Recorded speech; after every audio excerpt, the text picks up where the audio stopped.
exotic aquariums like the guys do in Las Vegas on television? You ever thought about having one of these aquariums in your business? It's more affordable than you think. This is Hal Pruitt with rentafishtank.com. We can make having an aquarium in your business turnkey with no work, cleaning, or hassles for you. Rentafishtank.com creates a relaxing atmosphere and keeps children occupied. Rentafishtank.com already services many dental, pediatric, and doctor offices, plus hospitals and senior living centers. Check us out at rentafishtank.com.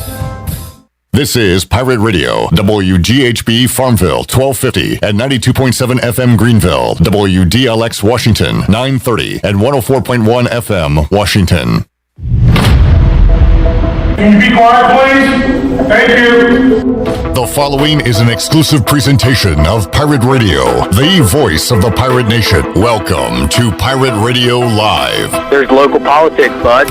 I don't care about the weather. I can't control the weather. Don't want to talk about the weather. Do we not agree? Sustained effort and violence. It could be a total goat rodeo. Cool, neat story. Was that supposed to be funny? This is why nobody else can get on the Sug boat. You know what? We couldn't get on the Sug boat. It's a test. What's the point of kissing his ass if we can't get on the Sug boat? It's a test. Y'all are haters and non-believers. Now live from the Pirate Radio studios in the heart of the Pirate Nation, here is your host, Clip Brock. Hello and welcome into this Monday edition of Pirate Radio Live. Clip Brock here. Great day to be a Brandon Suggs guy. Great day to be a pirate as we welcome you in to today's program. Thanks for tuning in on Pirate Radio 92.7 FM in Greenville, 104.1 in Washington. We're on 1250, 930. You can find us online, pr927fm.com. And also watch the program on Facebook and on YouTube. A lot of great goodies there, some videos. Check out our YouTube page at Pirate Radio TV. Subscribe. And you can see the post game from the win over Memphis on Saturday. And a whole lot more. So make sure you check that out. We got a great Monday show on tap for you today coming up in just a little bit. We'll talk to Double B, Brian Bailey, less than 24 hours after his Cowboys were eliminated from the playoffs. We will discuss that. I will not rag Bailey too much, but some ragging will be done. So we got that coming up in about 30 minutes or so. At 4 o'clock, we'll talk to Joe Dooley, head basketball coach of the East Carolina Pirates. Already moving on from the fantastic win on Saturday because they're right back at it Tuesday night, 7 o'clock in Minges when UCF comes to town. And UCF has beaten East Carolina, is it 13 times in a row? I'll have to look at that stat again. 13 times in a row. Yikes. So a tough one coming up on Tuesday night, but we'll talk to Joe Dooley about what happened on Saturday and get you ready for Knights and Pirates coming up on Tuesday. Billy Weaver will join us to talk about what's going on in the world of sports in the 4 o'clock hour. At 5 o'clock, Troy D will be alongside, and we will talk to former WCW wrestler and East Carolina alum Lodi will join us on the program. I remember him from his days.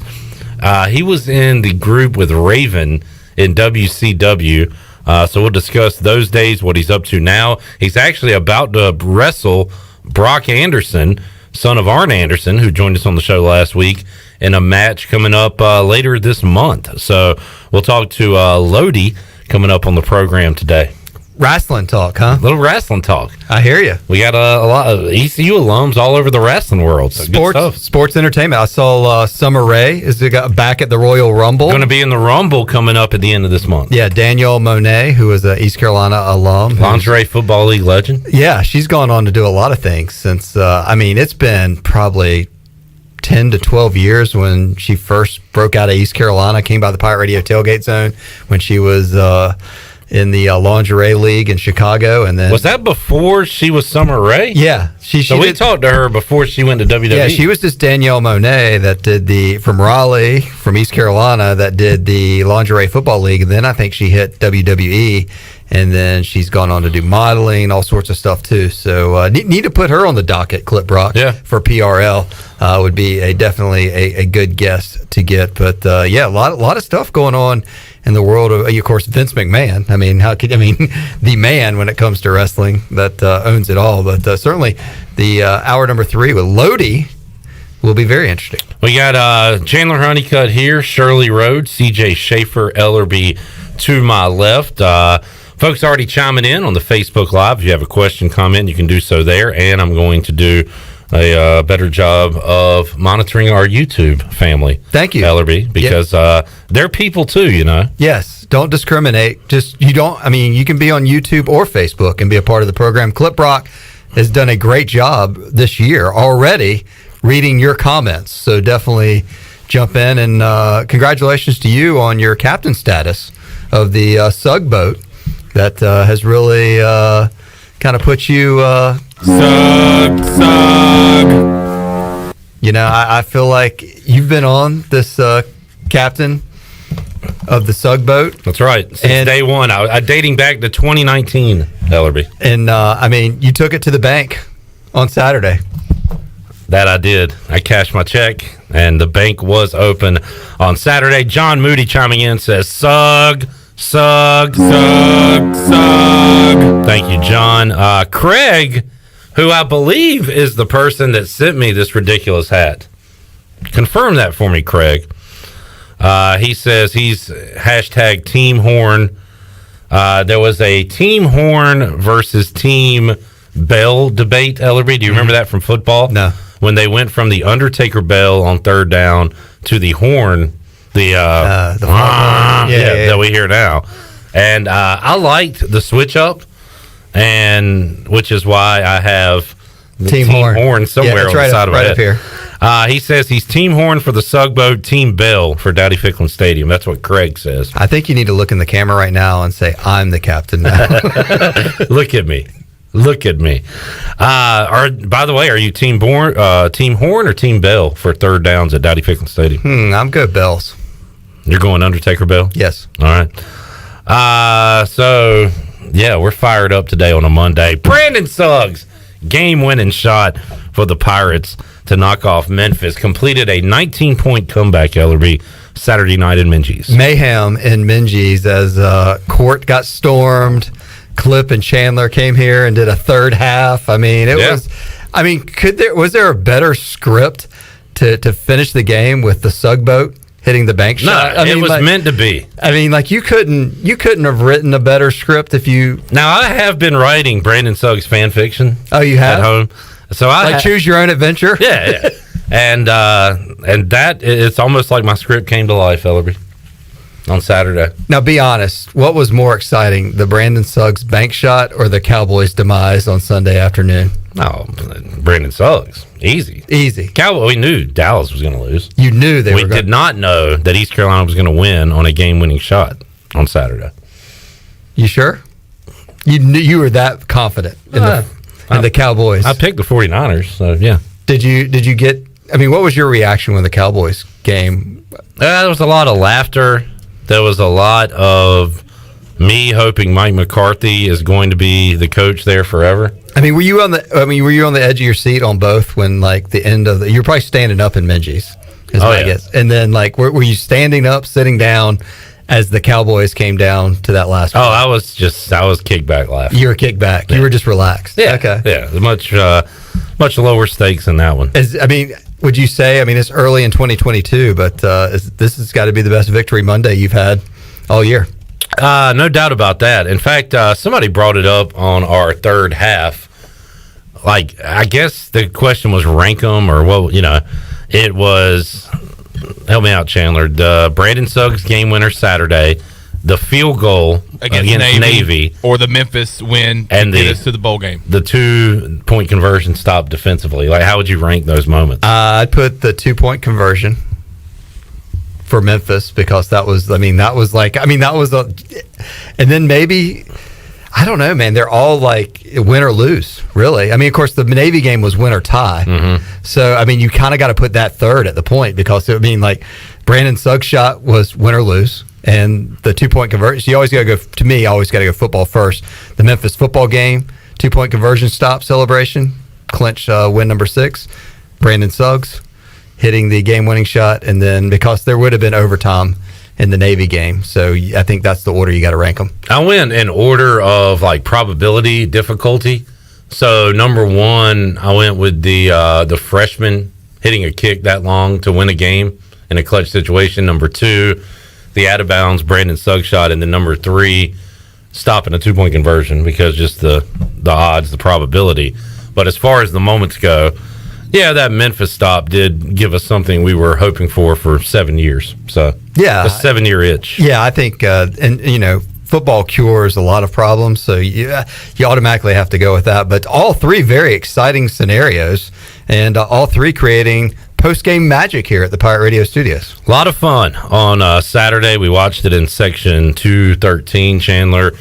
And update, we are going to be we've been invited to the captain's quarters for Tuesday night's game, Ellerbe. Oh, really? Courtside boys, Tuesday night in Minges. Are you all celebrity status now? Yeah, we've are y'all like Captain and Tennille? We've been Clip, I dare you to wear that hat courtside. There's no dare. He's got to. Tuesday night. That hat will be worn. Okay.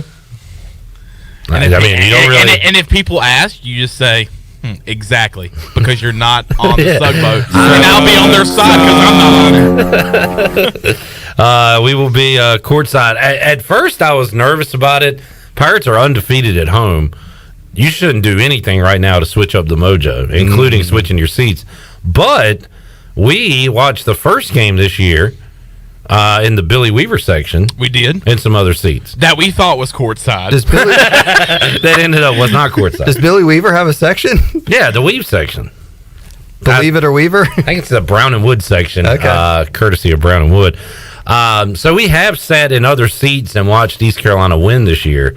So I don't think we'd be taken away from the mojo, because I am worried about stuff like that. I know. I don't want to cost this team a victory. No, I'm the same way. I mean, I grew up very superstitious, and in some cases, I still am to this day. So, by sitting courtside, when it goes to be like going to courtside, I can adjust to that change. Now, Clip says he doesn't want to cost this team a victory, but by sitting courtside, you really could, because you could accidentally trip somebody. You could be part of the game. You could distract someone with your hat. I mean, you could get into the game really a lot faster. You could lose that you're not in 213. Yeah. And your actions could lead to results that could cause good or bad. If things are bad in the first half, I could always remove myself from courtside and go upstairs. Eject yourself? Yeah.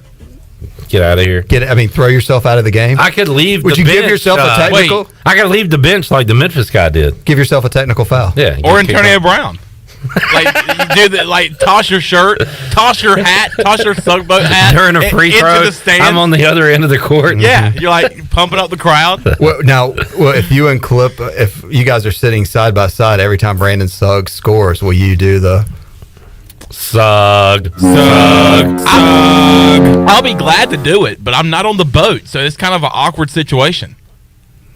Are you on the dinghy?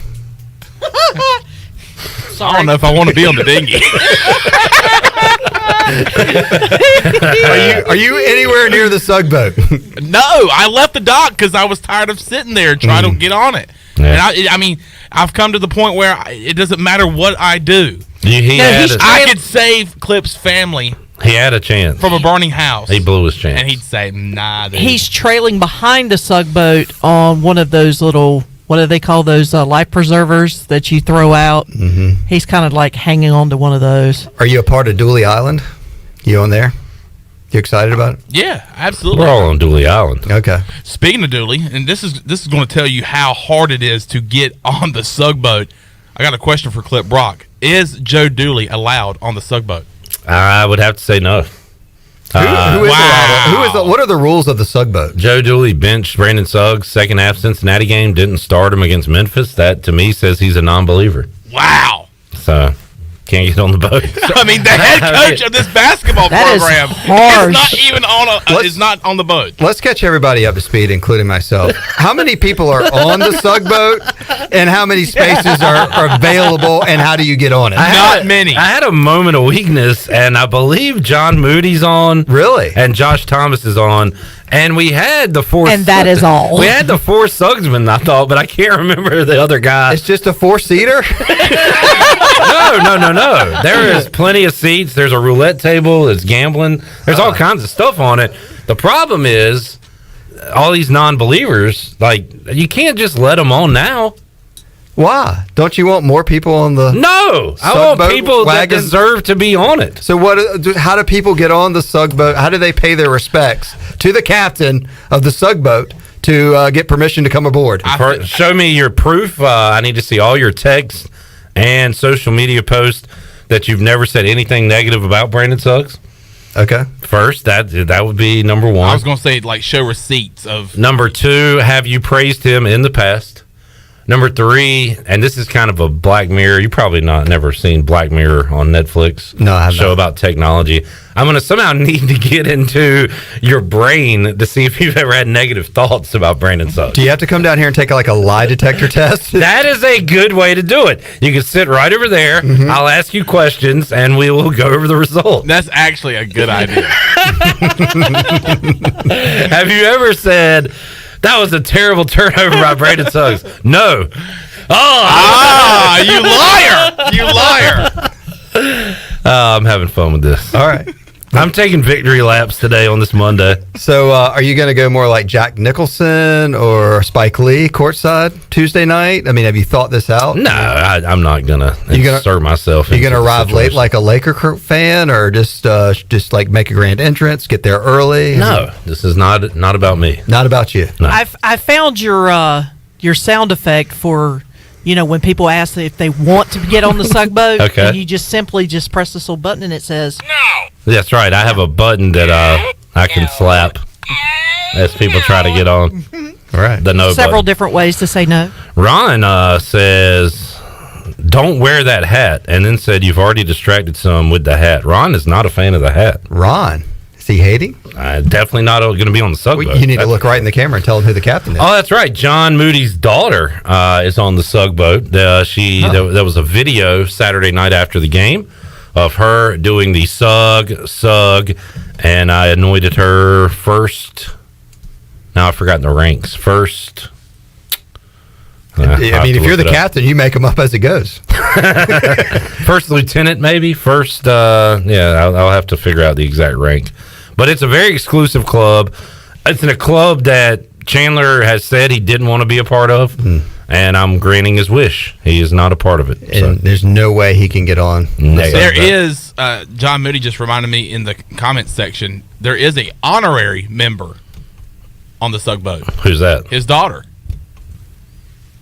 Which he just mentioned 30 seconds ago. I mean, Chandler, crap. That might have been the fastest one ever. Chandler has a history of bringing up things done it in this new that year. were just talked about. That might have been the quickest turnaround ever. We were literally, I ended a sentence, and then That is the first time this year I've done that. Unbelievable. I mean, I was too busy reading the comments. I think you're not only not on the Sugboat, but you're in the penalty box for at least 5 minutes. Cut his mic off, Shirley. Hey, Glenn, big dog, warm up the lefty over there. I just felt dumber after just like his daughter's on the Sugboat. It's like his daughter's on the Sugboat, and I just happened to glance over, and you moved just enough to where I could see Jonathan's face, and his face was like, Chandler is the human echo, and just another example there. See, you never know. Somebody might have just tuned in 0.1 second after true. you said it. If you're just tuning in.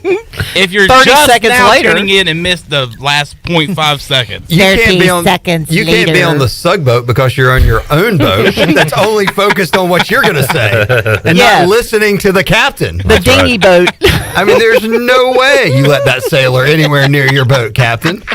That's sure signs that it's going to sink. Well, don't worry, because I don't want on the boat at all. All right, serious question. Brandon Suggs hits the game winner Tuesday night, your courtside clip. What happens? Well, first I cry. Second, Chandler and I probably do a cool 5/handshake.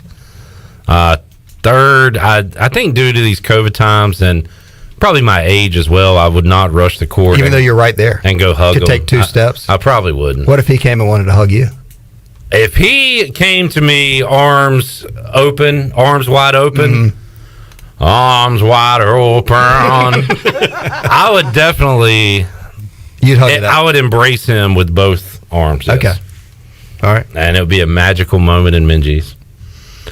But we're talking about a streak of 13 games that could be broken. Yeah. I mean, you're going to need to bring your good mojo on Tuesday night. I'll bring it. My challenge is for others to do the same. All right. So. And you're definitely bringing the captain hat. So people that watch the game on ESPN Plus, or people that are in Minji's and not as privileged or not as a captain. I like to be a little more unassuming than that. I don't like to stand out, really. So, I don't know. So y'all aren't wearing like the orange and blue tuxedos? I feel like that might be a little too much. I don't know, Chandler. Maybe I'll bring it in my coat and see how I feel. You should like wear the whole get up, like the captain's tubing. Yeah. Shirley, we got the cut. Can we run the Jeff Charles audio? Yeah, I got it right here. I didn't ask any like IMG or anybody. Can we just run it? You're the captain. IMG Learfield, soon to be Playfly Sports Network. Jeff Charles on the call with Michael Perry on the final shot on Saturday night. Typically, the guy who sets the screen is going to be open. Tremont Robinson-White will inbound. Oh, wow. He inbounds it to Suggs. He'll take the shot. It's up and down! At the buzzer! At the buzzer! Brandon Suggs has hit the shot! And they storm the floor! Let's see here. They storm the floor! At Williams Arena, Minji's Coliseum! The Pirates have won it 72-71! And we're being swallowed up here by East Carolina fans! There you go. Good job on the video putting Jeff Charles up there, Chandler. Way to get back on. Like, made a mistake, but boom, right back at it, making money plays. Look, you get knocked down, guys. You But just you got get to up get again. up again. Yeah. You're not a failure until you quit. That's right. That's great. Good stuff. But let's see. Let's see. Let's see. I'm doing my Michael Perry impersonation. The good news is... Let's see. The good news Hold on, Jonathan. Let's see. Hold on, let's see. All right, good. I was going to let everybody know that Jeff Charles is safe, that he did not only get swallowed up, but he got spit out because he came by the studio today and did his sports breaks. And we're calling him Jonah. You look forward to having him on the program on Wednesday. Was that the whale? You're the captain. I guess all ocean matters come back to me for final approval. Whether it's on the Tar River, the Atlantic Ocean, Contentnia Creek. Yep. Whether you're on that, what was that show I got hooked on for a while? The Whale Watcher, the one that were saving the whales against the Japanese ships. Yeah. That was kind of interesting. You were a big Dailies Catch guy, too. I watched that for a little while. That was pretty good. And then you realized every episode's the same pretty much? That's what my wife kept telling me. And I was like, no. I mean, I'm pretty sure different people are getting hurt and they're catching more crab on different boats. So. All right. Man, what a win. That was fun. It was. Awesome. No, let's see. Hold on. Let's go back and look. Anytime. They're going to look at it. I want to go to like a gender reveal for an expecting couple. It is a boy. Let's see. Hold on. Let's see. They're going to look at it. Let's see. We're going to have to wait. I've got to be there in the room. Let's see. Let's see. You have to get Michael Perry on this week and see if he'll say, let's see. Let's see. Yeah. Let's see. Let's see. All right. I'll reach out to him. Coming up Tuesday, Cy Seymour. Wednesday. So we were looking back. Chandler was looking back at Akeem Richmond's 3 against Weber State. Talking about buzzer beaters. Yes. And he played the clip of Jeff and Cy calling the Akeem 3. It's the same thing. He literally just says, at the buzzer! And we started connecting dots here. Tuesday on the show, Cy Seymour. Wednesday, Jeff Charles. Thursday, Akeem Richmond will join us. Wow. Because he was courtside Saturday night in Minji's, giving the Pirates some good mojo. And we'll be courtside Tuesday night. That is correct. It's all coming together, Ellerbe. Mind blown. I got a question. Yeah. Will you be there Tuesday? And why not? I'm planning to attend on Tuesday. And all right, Troy, you're planning to. Interesting. I am. I'm planning to be there. And fans of Pirate Radio on Instagram and Twitter can win tickets right now because we have 2 contests going on to win 4 tickets to the game. So just go to @PR927FM on Instagram or Twitter, and you will see the contest. You can win a T-shirt, a Domino's pizza, a gift card to AJ McMurphy's, where you can go see Captain Clip Wednesday night, and also 4 tickets to East Carolina UCF on Tuesday night, and a ticket on the Sugboat. No, that's a separate giveaway. I was going to say we should do a giveaway on social media. That could be one of our biggest giveaways ever, Ellerbe. Entry to the Sug Boat. Is the Sug Boat on Twitter? At Sug Boat? No, not yet. It's not. If it did, I would have to block everybody but like the 3 people that are on. Is the at Captain Sug Boat on Twitter? Have we created these new spaces yet? Sug. Can we go and sug? Buy the domain sugboat.com, sugboat.net. You know the answer to that. Sugboat.org. You're the captain. I'm the captain. So everything I ask now, you're going to say, you're the captain. Yeah. Hey, Ellerbe, I need some supplies here. You're the captain. You're the captain. You pay for it. The Sug Boat's expensive, It is. I like going on friends' boats. And Right. then at the end of the day saying, hey, it was a fun day on the Sug Boat. See you next time. Well, being the captain is a blessing and a curse. So yeah, it's a lot of responsibility to be the captain. You take a lot of the credit. Susan says, I hope Ellerbe and Troy appreciate Clip and Chandler went by the studio directly after the game with all their enthusiasm. Well, thank you, Susan. Yeah. Ellerbe, did you appreciate that? I'm just kidding. He's already given his appreciation. We thanked you. We gave you gold tokens. That was fun. And we were here 30, 40 minutes or so. Had a lot of people engaged, had a lot of people interacting with us and enjoying in on the excitement. Suggs hits a game winner. You're here Tuesday night. Yeah, sure. Why not? Okay. Yeah. We did have fun. Remember, I thought you were about to shut the shop down, and I was like, "Hey, can we do 5 more minutes?" I was so glad. That 5 more minutes, Dad. So, but Friday you had said something about if we win, we'll go back. Do you mind coming back here with me to do a little post game show? I'm like, yeah, that's no problem. I'm gonna be honest. I really didn't expect us to win that basketball game. Even when they were coming back, I did not expect them to win. In the whole second half, we mentioned this on the third half the other night. The deficit was between 12 and 15 points on Memphis' side almost the whole second half, obviously until the end of the game. So I'm not even thinking about coming back to the studio to do a post game show. Me neither. And the last 2 minutes of that game was so crazy that my mind went elsewhere, like not thinking about having to if we win this game. So Brandon Suggs hits the game winner, which we didn't even know from where we were sitting that it went off the glass. Yeah. So it goes off the glass and in. Pirates win. Me and Clip Brock are just going absolutely insane in Section 213. Then we go, oh, crap. We've got to go to the studio and do a postgame show. Pirates win. I had forgotten that I said I was going to do that. You didn't do like the Bill Raftery? A little kiss. Onions. Onions. A lot of onions there. Vance Jackson's 3 was absolutely huge with 1 minute left. Mm-hmm. Just a great game. Fun night, and it's the place to be. Be there Tuesday, 7 o'clock. 213 or courtside. Yeah, we'll see you in one of those sections. Ellerbe, enjoyed it. See you next time. Hopefully for another Victory Monday. When we return, we will talk about this more with Brian Bailey, and also, how about them Cowboys? One and done, out of the playoffs. The 49ers knocking off Dallas. We'll talk NFL playoffs and more with Double B when we return after this.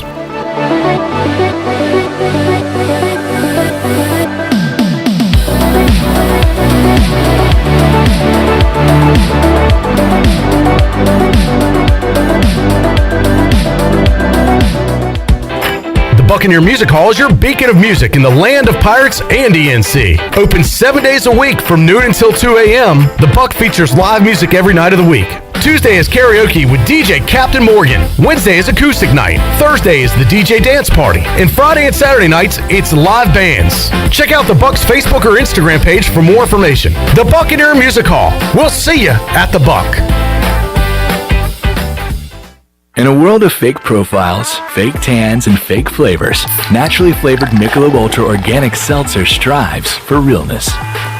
It's USDA certified organic, with no sugar or carbs, and only 80 calories. So the only thing touching your taste buds is organic, refreshing, and delicious.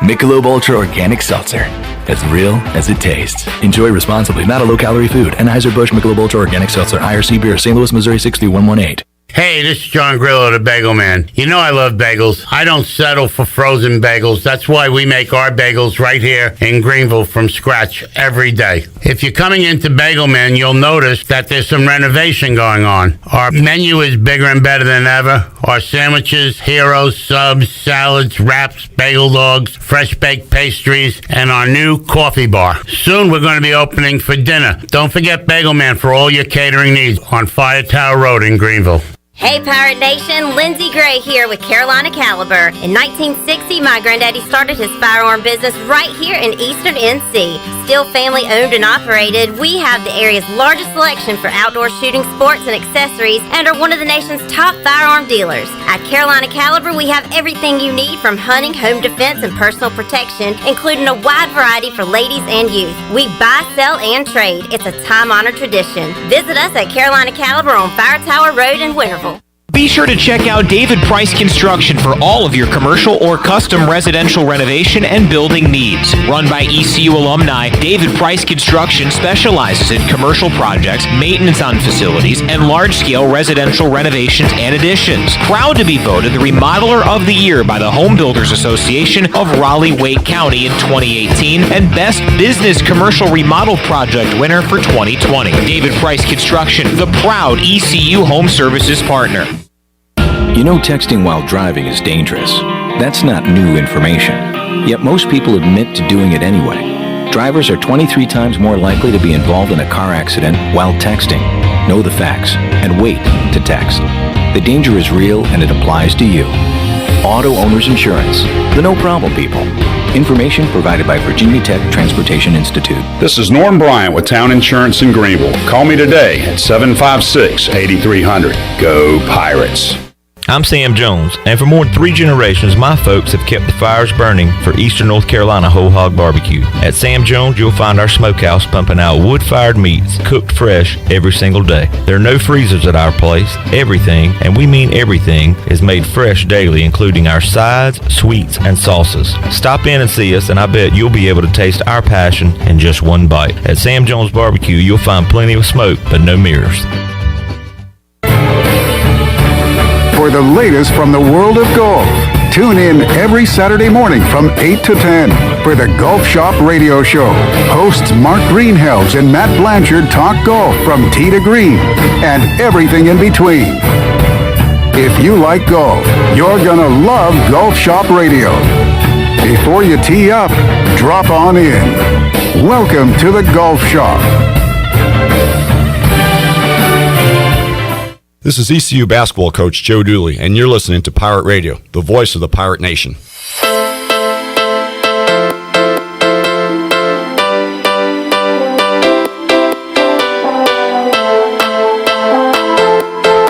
You're listening to Hour 1 of Pirate Radio Live. Do you need custom t-shirts, apparel, or promotional items for your business, organization, or event? Keep it local. Print it local with University Sportswear. Contact them today at universitysportswearenc.com. Now, back to the show. Welcome back. University PC Care has been Pirate Nation's go-to IT expert since 2006. They are the local tech support experts for any of your business needs. Let University PC Care take care of it so you can take care of business. Visit universitypccare.com to learn more today. Now let's head back in to PRL. Here is your captain, Clip Rock. Ahoy, mateys. Welcome back into the program. Back with you on Pirate Radio Live here on a Monday. Let's head out to the Pirate Radio Live line now and talk to the host of the Brian Bailey Show. We got basketball, football going on. We got ECU baseball coming up soon, and Brian Bailey had a full hour with Cliff Godwin earlier today at noon on the Brian Bailey Show. A lot of you were tuned in. If you were not, you can check it out anytime on Facebook at Pirate Radio TV. And you can hear it on radio tonight coming up at 6 o'clock. Double B joins us now. Bailey, how you doing, man? Too bad for a Monday after a Cowboy loss in the playoffs. Yeah, and you've already spoke about it on the air. I did I hear you say you're not as upset as... What'd you say? You're not as upset as you thought you'd be? How did you describe it? I've handled it better than I thought. I really thought it was a possibility. I really thought there were two possibilities in that game, and one of them... I mean, when you have the team that leads the league in penalties, the playoffs kind of magnify and show some of your your deficiencies basically, and I think that's what we saw. I mean, you just can't commit that many penalties in a game against I don't think the 49ers are world beaters, but they're a good football team, definitely a team that can beat you, and definitely a team that did beat them. So. A lot of penalties. You had Dak didn't play his best game. Fair to say. No, it's fair to say, and I mean, really, I really bought into the whole thing because Dak's a good quarterback. Is he a great quarterback? I think the jury's still out, and I think these are the type of games that you have to win to become a great quarterback, and you have to at least play well in these games. And he didn't play well. Yes, I think he missed a lot of receivers. There were so many. It's mind-boggling all the things that went on in that game that I question. But it's what the NFL is all about. That's why it's so sweet when you finally win one, and that's I think it's God's curse since the late the 70s and the 90s. The Cowboys were so good, even in the 80s, but not so much. Not so much. And I don't know if I've ever heard Bailey give up on a coach, and I'm not saying you are now, but you're starting to have some thoughts about and some questions for Mike McCarthy, right? Well, I just think it comes up so many times about time management, clock management, and I never, when Jason Garrett was there, they were 8-8 a lot, but I always thought he was in control of the game. I don't think they had the talent to be much better at times than that 8-8 record. But the Cowboys had a really good year. 12-5 is nothing to sneeze at, but you got to go in the playoffs. That's when you got to make your name. And I really was hoping that they would go in there and win that game, and then go to Tampa. I thought that would be a great game. If Dallas played well, that would have been a great game, but we'll never find out, will we? Well, Jerry Jones wants him some glory hole, surely, but he's going to have to wait another year, I guess. I want me some glory hole. Yeah. Maybe next year. How about Jerry World, where you can't even see your quarterback throwing you the football, Bailey? Yeah, I saw that too. I'm not sure why it was built like that. I told you we should have built a curtain. You need a big old Jerry curtain there for the stadium. All right, I said I wasn't going to give it to Bailey too much. Look, the Niners won.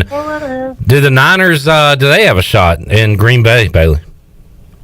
Unless Green Bay goes in and just takes them lightly, but I don't think they do, really. I think that Green Bay will take care of business, because I think what happens in that first round is that you kind of get some false, sense of security with some teams, and then they go in and play a team. Although when you look at the AFC, I mean, the Chiefs look really good against the Steelers, and the Titans are number one seed, but they're not a big favorite this weekend. So, well, hold on. Switching with getting back to the NFC real quick. Bucks, they were up 31-0 at one point. Eagles probably the worst playoff team this year. They will take on the winner of tonight's game. Who do you got tonight? Cardinals, Rams. I don't know. I don't care. Oh no, Cowboys are gone, so you're done. No, I'll watch it, but I don't. Both teams have looked so good at times and have looked so bad at times. Yeah, I'm really not sure which one. But Kyler Murray, I like the way he runs around, scrambles. I think he's really difficult to control, contain. So maybe I like the Cardinals a little bit. As far as matchups go, Bills Chiefs next week, one of the best divisional games you could ask for. That's going to be a lot of fun. It should be, and that's a great matchup, and two outstanding teams playing well, and and this is a great time of the year. By the time we get to Thursday and Friday, I'll shaking it off and be looking forward to hanging out and watching the games and not having to yell at my TV. So. All right, well, life goes on, Bailey. You got a game to cover tomorrow night. You were one of the very few to be in Minges when the Pirates knocked off Houston last year. Luckily, you let some more people in the building this year, and we got to watch it with you. How about that one on Saturday night? Pirates coming from 19 points down 10 with 2 minutes. I mean, you rarely see, I should say, teams make up those deficits. East Carolina did everything right down the stretch to get that win the other night. It was fascinating, really, to watch. And really, so many times we've seen that the Pirates will get a huge crowd in there and things will be rocking, and they'll lose the game, and it's like, people leave deflated. But, man, that crowd was so good. The lower bowl was full with about 20 minutes before tip-off, which is really unheard of. Mm-hmm. And just the way the crowd stayed for the game, even when they were down, they stayed. And down the stretch, I mean, they were a big part of it. And I tell you what, when Suggs threw that ball up, I shot that on my phone because Midor had the camera. He was shooting with the camera. And I thought, that's going to clang off, because it just didn't look like it was, to me, from my vantage point. But, man, They hit the glass, kissed the window, and went through the bucket. I swear, that was something to behold. Great, just a great win, great comeback, and the Pirates holding serve at home, Bailey. They are undefeated at home. Got another challenge coming up Tuesday night with UCF coming to town. 10-0 for the first time at home since the 55-56 season. Wow. That's a long time ago. Yes, sir. Yeah. Now, we're going to get greedy here and start asking for a road win soon, right? Well, I think so. I think what you're seeing, though, is we go back to the old adage about, when you take over a program that hasn't had any success, you lose big and you lose small and you win small. And we're seeing the Pirates win small. Yeah, and all these games have been tight. Even Cincinnati, which got away from them, they were down, 21, 23, whatever it was. They were able to fight back in that one. And every game this year has been, it could go either way for East Carolina. They've had a blowout or two, I think, on their side. But every loss this year, the Pirates have been there down the stretch. I mean, that's important moving forward. If they can stay in these games, then they know how to win some of these games at the end. Yeah, and it's funny when I was reading some of the stories out of Memphis, and they were saying how depleted their roster was. And I understand they had some COVID issues, had some guys out, but they had some studs in there. They had three guys that will go in the draft. Yeah. In that lineup. So, I mean, I wasn't feeling too sorry for him. I missed no Rashid in the building on Saturday. Do you know why he wasn't there, Bailey? No, I hadn't heard that. Yeah, he wasn't there, but old Larry Brown, he was there chewing out refs late in the game. I did see that. He was chewing out refs and chewing out players. He was into it. Fun night there. Going to be another fun one coming up Tuesday, 7 o'clock, as East Carolina takes on UCF. Bailey, what's going on in the high school ranks right now? What do we need to know about? What are the headlines in high school basketball? Well, we had a big one this weekend, Farmville Central and Kinston, a 9 o'clock tip on Saturday night. It was part of the MLK tournaments that are going on. The one that was scheduled for Farmville today got canceled because of all the bad weather across the state, so they went ahead and canceled that early. But they did play Saturday night. Farmville won 61-45, and the game was called with about 4.5 minutes to play. They had a fight in the stands, which is the second time late that there's been some problems in the stands in a high school game. So they ended up giving Farmville a win, 61-45. I think it was final 46. Don't quote me on the final, but it was right in there. And it's just a shame. I mean, fans make. We saw when you're not allowed to have fans, just how bad it is. But we can't have fans in the stands fighting, so we got to figure it out somehow. We're going to go back to not having any fans in the stands. And we just saw at Minji's Coliseum the difference the fans can make. And I saw, I was reading like a thread, I think it was Hoist the Colors or whatever, one of the message boards. The first time they had to call a game because of something like this happening, and they were up there. A person was saying that, the kids these days, and they see these NBA guys, and they have no respect, and there's all this taunting on the court. And I was like, well, this wasn't the players. This isn't players, coaches. These are fans in the stands. The guys on the court are playing hard and trying to win a basketball game. And these are, as Brian Bailey would say, a word you like to use, knuckleheads, ruining it for everybody. That's the word I like to use, and that's what it is. Yeah. You just got to figure out a way to root for your team and leave the other team alone. But I know how especially you get a late night like that, you don't know what you're ended up with. So yeah, it's been part of the problem too. Bailey, correct me if I'm wrong, because I was also following that story because, of course, I'm a Farmville Central grad, so I keep up with Farmville Central basketball. But supposedly the fight took place. They were able to escort the people that were responsible for the fight out of the gym, but at some point pepper spray was used, and that the pepper spray actually somehow floated into the gym area, and it began to affect the players, and that's why they called the game off. Yeah, that's what I read as well. Okay, all right. I just wanted to make sure that I was thinking about the same incident. Yeah, and apparently the pepper spray was used, and it was getting into the gym, and both coaches decided that, hey, we've had enough fun for one night. Let's go home, and hopefully cooler heads will prevail. We'll have great. Because we got some great basketball around here. We've got several teams that have an outstanding record so far. We're about halfway through the high school basketball season. Playoffs are just around the corner. All right, Bailey. Enjoyed the chat. Coming up Tuesday, For the first time on Pirate Radio Live, we will welcome on Garrett Short. He's going to join us here inside the Pirate Radio studios. Garrett of WNCT Channel 9. So we're going to get to know him, Bailey, talk some sports with him, and looking forward to my first chat with Garrett coming up on Tuesday. He's a really good guy. He's done a great job for us so far. I think he's really found a new home in Eastern North Carolina and at East Carolina University. He loves going over and covering the Pirates, and so I think you'll enjoy that conversation. Good deal. And great chat with Cliff Godwin coming up. I like the story you told about how you were walking and doing a lot of walking, and I guess you got a pep talk from Cliff Godwin that still stands with you to this day, right? I think about him every morning when I'm putting my gloves on. So check out the Brian Bailey Show. You can hear that and a ton about this really talented ECU baseball team, which will begin play next month, about a month away. So that's exciting. All right, BB, thanks for joining us, and sorry about your team. Maybe next year. That's all right. That's all right. Go Commodores. All right. There is Double B, Brian Bailey, joining us here today on Pirate Radio Live. You can hear the Brian Bailey Show coming up tonight at 6. We'll take a timeout, come back. You're ready to wrap up hour number 1. Coming up hour 2, Joe Dooley will join us at 4 o'clock. Billy Weaver also later on in the show. Troy D will be alongside, and we'll talk to Lodi. And I couldn't remember the group earlier. I remembered he was with Raven and that group in WCW. Chad chimes in and says Raven's Flock. That was the stable he was a part of.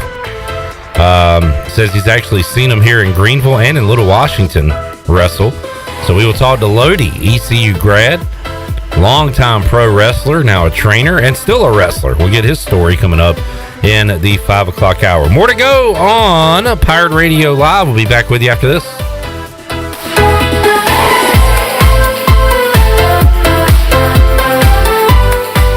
Hey Pirate Nation, this is Holt Nailers for my friends at Arc Point Labs. Just as I trust my teammates, you can trust Arc Point Labs to give you quick and accurate results for all your laboratory testing needs. If you are in need of COVID testing for your return to school, work, or for travel, Arc Point Labs is offering same-day PCR and antigen testing with little to no wait time. Please visit any of the 6 Eastern North Carolina Arc Point Labs locations or make an appointment now at onehourcovidresults.com. Go Pirates! There's no better time to drive away with a quality pre-owned car, truck, or SUV from Greenville Auto World. Greenville Auto World is your authorized rough country dealer. We specialize in lift and leveling kits along with custom wheel packages. Whether you're looking for ground clearance or enhancing the appearance of your vehicle, trust our team for your off-road experience. Greenville Auto World, 3840 South Charles Boulevard across from Hardee's at Bell's Fork, or online at greenvilleautoworld.net. In studio with Gloria from Kinetic Physical Therapy. Gloria, what is cryotherapy? Cryotherapy is when your body is exposed to extremely cold but therapeutic temperatures for several minutes. It has many benefits, including decreased pain, decreased inflammation, increased energy, and improved overall wellness. That's why at Kinetic Physical Therapy and Wellness, we offer a wide variety of services, including cryotherapy. So whether you're an athlete or whether you just want to give your health a boost, cryotherapy will help to ensure that you're feeling great and living well. So come chill with us and you'll be back for more. Hey, this is Troy D, proud ECU grad from the class of 94. And if you know me, you know I love the 90s here at ECU. It was some of our glory days, including bowl games, the Peach Bowl, and even a March Madness appearance. Relive those days with my friends from Tailgate Classics. Tailgate Classics is a cool retro store with all types of merchandise, including the 90s ECU vintage tees and hats. Check out Tailgate Classics in person, 304 Evans Street, or online at shoptailgateclassics.com. Tailgate Classics, bringing back the throwbacks. Hey Pirate Nation, this is Matt Driscoll. Please join us at A.J. Fletcher Music Hall or live stream on February 17th at 7:30 p.m. when Durward Ensemble will be on the campus of East Carolina University presenting works from our upcoming album, Prophetic Revolutions, and a world premiere by ECU alumna and Miss America 2019, Nia Franklin. If you would like to learn more or support our group, go to our website, durwardmusic.com. We look forward to seeing you Thursday, February 17th. I'm Michael Vaughn with East Coast Grading and Utilities. Many of you know my dad, David Vaughn, and his work in putting in subdivisions all over Pirate Nation. But East Coast Grading and Utilities is not just for those type of big jobs. We're here for the homeowners. Whether it's concrete, driveways, hauling rock, or sand, whatever you need, East Coast Grading and Utilities can get the job done. Call us at 252-531-7494 or check us out on Facebook at East Coast Grading and Utilities.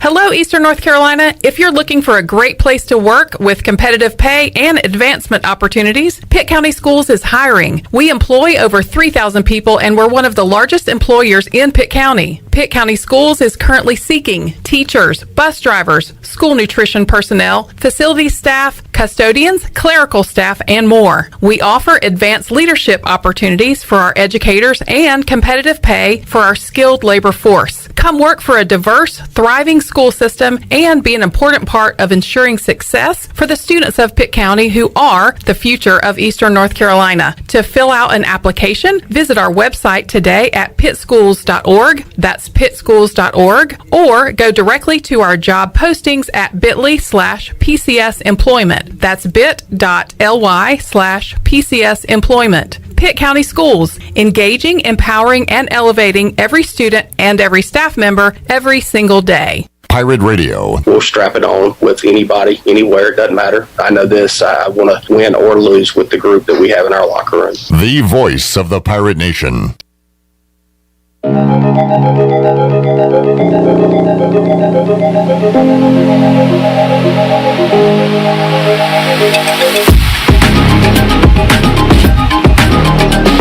You're listening to Hour 1 of Pirate Radio Live. Do you need custom t-shirts, apparel, or promotional items for your business, organization, or event? Keep it local. Print it local with University Sportswear. Contact them today at universitysportswearenc.com. Now, back to the show. Welcome back. Tommy's Express Car Wash. Come experience the difference at Tommy's. Now open at the corner of Greenville Boulevard and Red Banks Road. Doesn't your car deserve it? Visit Tommy's Express Car Wash today. Now let's head back into the show. Here's Clip. Alrighty, we got Monday Night Football for the first time ever in the playoffs. Wild card weekend, first time since I've been watching. It will also be the last Manning cast, so the Mannings will be back. They got The Rock tonight joining them as one of their guests. Oh, nice. Who else was on that list? Larry Fitz and Russell Wilson for the second time will be on. So I'll be tuned into that because the Mannings are very entertaining and great game. Should be a good one between the Cardinals and the Rams. We were split on this one with our picks that we did on Thursday. And Shirley, you asked earlier for an update on those standings. Here they are. CJ is 5-0 heading into tonight. Nice. Jalen is 5-0 heading into tonight. Nice. The Chan Man is 5-0 heading into tonight. Nice. Myself, Tony Dunn, and Shirley are 4-1. Wow. Tony and Shirley had the Cowboys. Yeah, that was the only one I didn't. I had the Patriots. Yikes. Whoa. Big yikes. But on I that tell you one. what, this is a tough leg. The NFL is a tough leg. But this is a tough pick'em leg. This league that we're in is a tough leg. I mean, listen, look. We'll talk to Cy Seymour Tuesday. CJ and Jalen can tie at 6-0 if the Rams win tonight. If the Cardinals win, Chandler will go 6-0. So that's what's at stake tonight. Looking back on that, I don't like that pick. But I'll ride with it. I'm heavy on the Rams. I need the Rams to win tonight and win the Super Bowl. That would be fantastic. So I do like the Rams coming up. You can hear the game right here on Pirate Radio. Also coming up tonight at 6, the Brian Bailey Show, as he will talk to Cliff Godwin. If you missed it earlier, check it out. Real quick, CJ, let's get you in here. Or on the mic. CJ, Steelers go down. I had them plus 13 last night. I'm sorry to hear that. Was feeling really good when TJ Watt ran in that touchdown. I was feeling pretty good too. The rest of the second quarter, the Chiefs broke records for how quickly they scored all their touchdowns. Yep. It got ugly fast. the end of Big Ben. How you feeling today? So part of me going into the game, part of me was afraid, like, if Ben had like a crazy good game, that half the fan base would be like, Ben, come back next year. I'm very glad that we don't have to do that, because I was watching it last night and I was like, wow, I thought I was at least going to be sad to see Ben leave, but I'm not sad. I'm ready to move on. It is sad to see these quarterbacks when they play their last games and look the way they do. Peyton Manning was lucky that he had Von Miller and all those guys on the defensive side of the ball, because he was bad his last year, and they were able to go out a winner. Shirley's idol, Dan Marino, what was that? Let's see. His last game was that playoff game against the Jaguars, and the score was 62-7 in Dan Marino's last game. Brett Favre kind of ended his career. Did he end with a pick in the playoffs against the Giants, I want to say, there in Minnesota? So, like, Eli went out with a whimper. He got benched for Geno Smith in his last year. Phillip Rivers went out with a playoff loss last year in the playoffs. So, like, it's very rare you get the John Elway, Peyton Manning ending. In fact, it only happens if you're an old Broncos quarterback, apparently. So if Drew Lock stays his whole career, he's going to have one. He's got a shot at that. Or if Ben goes to Denver next year. Denver. All right. The Denver Broncos. Who's on board? So, yeah, at the end to the season, Mike Tomlin finally has a losing record. His playoff record goes to 8-9 with the Pittsburgh Steelers. So there you go. One good thing for you, CJ, you had already resigned yourself that this was going to be a loss, and likely a pretty sizable loss. So when you have that going into the game, you don't feel as bad during the game, right? No, it was pretty easy to get over. In fact, when it was 7-0, I didn't even celebrate very much. I was like, well, we just made them mad. It's over now. A little golf clap. Yeah, that's the worst thing you could do is score a touchdown on the Chiefs. Exactly. That woke them up. All right, well, good luck with whatever scrub you have for the next 15 years. Your glory days are over. You can join the real world now of crappy quarterbacks playing for your team. Right, Shirley and Chandler? Jeez. Don't even get me started. Well, yeah. I'm in the off season. But there's going to be a whole lot of who's your quarterback coming up in the off season. I'm in the off season, so I'm not talking about Panther football. Wait, you're not talking about Panther football the next 8 months? Nah. All right. Chandler. He is not talking about it. He has excused himself from all Panthers football talk for 8 months. I think I'm more scared to see how this offseason goes and more nervous. Are you nervous? Than ever before. Chandler, are you nervous? Very. Heard both of you guys say you were scared. A lot of scared football fans right now. Scared? Yeah. I'm riding high because momentum's the thing, right? You want to finish out strong. Right now, the Washington fill-in-the-blanks are the hottest team in the NFC East. They end the season with a one-game winning streak. The Cowboys, Eagles, and Giants enter the offseason losers of one straight. Over a team. That's what the team's name should be, by the way. You know, the fill-in-the-blanks. Fill-in-the-blanks. Great to get a win always. I mean, I wish we can get more wins, but that win did come over a team that ran a quarterback sneak on 3rd down and 9 on their very own. Well, we didn't beat some clown organization. We beat a good organization, according to Joe Judge, who has they wanted to come back. Who has since been fired. It's so funny that he said that. Do we have any hires in the NFL? No, but a lot of searching going on. Well, supposedly the Texans are interviewing or have interviewed Brian Flores, which I'm still freaking angry about. I hate getting old and seeing, like, Gerard Mayo, his name was up there for a head coaching job. He's coaching with the Patriots. I figured he was probably still a linebacker. So I've heard that name. I did see Brian Flores said he would not, and I don't know who attributed this to him or if it's just, but I saw a tweet, so who knows if it's real or not, that Brian Flores would not agree to a head coaching job like with the Bears, and there was another team too, until they hired a GM. Like, which I think is smart. Yeah, I think that's fair. Yeah. But you also have to look at it. Okay, first of all, we have seen a string of coaches that we don't know hardly anything about that gets hired. For example, Sirianni. Sirianni. I didn't really know who Joe Judge was, prior to him becoming the head coach of the Giants. David Culley's been around forever. I'd never heard his name before. Oh, yeah. And this is more about, I guess if you're really into it, you know who Sirianni, Brandon Staley, guys like that are. I don't really follow the coordinators that much. But you know who Kyle Shanahan is. Well, yeah, he's got a famous dad. He's got a famous dad, but he comes from a lineage of a good football coach. And he was with Washington, so. Yeah, but explain to me why guys like Bieniemy and Byron Leftwich, whose names have been tossed around the last few years about, possibly becoming a head coach somewhere, are passed over for people that we just don't know where the hell they're coming from. I like the Leftwich to Jags. I mean, it's a pretty natural fit. I think that's a very natural fit. And I also think that Bieniemy, he deserves a chance to be the head coach. Namely because old NFL primetime, Chris Berman called him Eric sleeping with Bieniemy, and we could use that even more in everyday lingo. Update on the Panthers offensive coordinator search.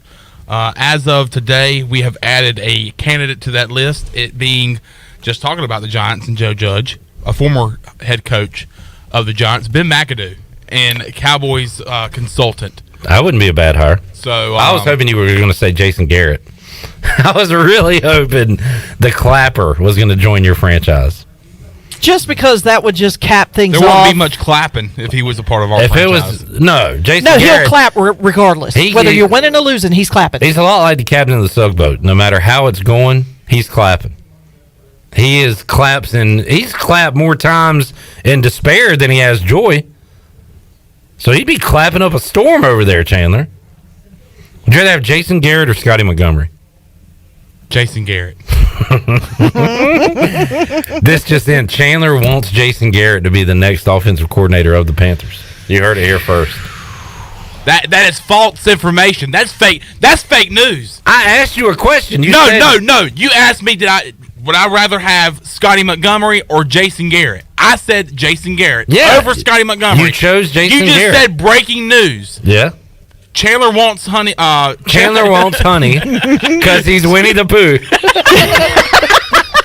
Chandler wants Jason Garrett as the offensive coordinator for the Panthers. That is not true. So you want Scotty Montgomery? No. Breaking news is no. Look, he would have gotten so mad. He was about to cuss at me. No, look, listen. Listen. Are you looking? Look at me. I forgot. Look at me. I'm the captain. That is fake Can I news. cover my ears though? No. Or do I have to listen? No, listen. All right. I do not. You asked Jason Garrett, Scotty Montgomery. Yeah. Out of the two options, I want Jason Garrett. Overall, I do not want Jason Garrett. Shirley, tomorrow, remind me to do a supercut of Chandler saying he wants Jason Garrett as the Panthers offensive coordinator. Just to upset him. Because 7 minutes ago, he said, I'm not talking about the Panthers, and now we've got him all riled up. No. Do you see how short of a time period that went? No. That was great. This is why I do not want to talk about the Panthers. Okay, all right. The way I'm getting right now. I want a little more pep in my step. I want a little more pep in my step. Offensive coordinator Pep Hamilton, defensive coordinator Julius Peppers. Double the pep. Hey. Double the pep, huh? Huh? All right, let's take a break. We'll come back. When we return, we'll talk to the head basketball coach of your East Carolina Pirates, Joe Dooley, will join us on the Pirate Radio Live line. Got that on the way. We're back with you after this.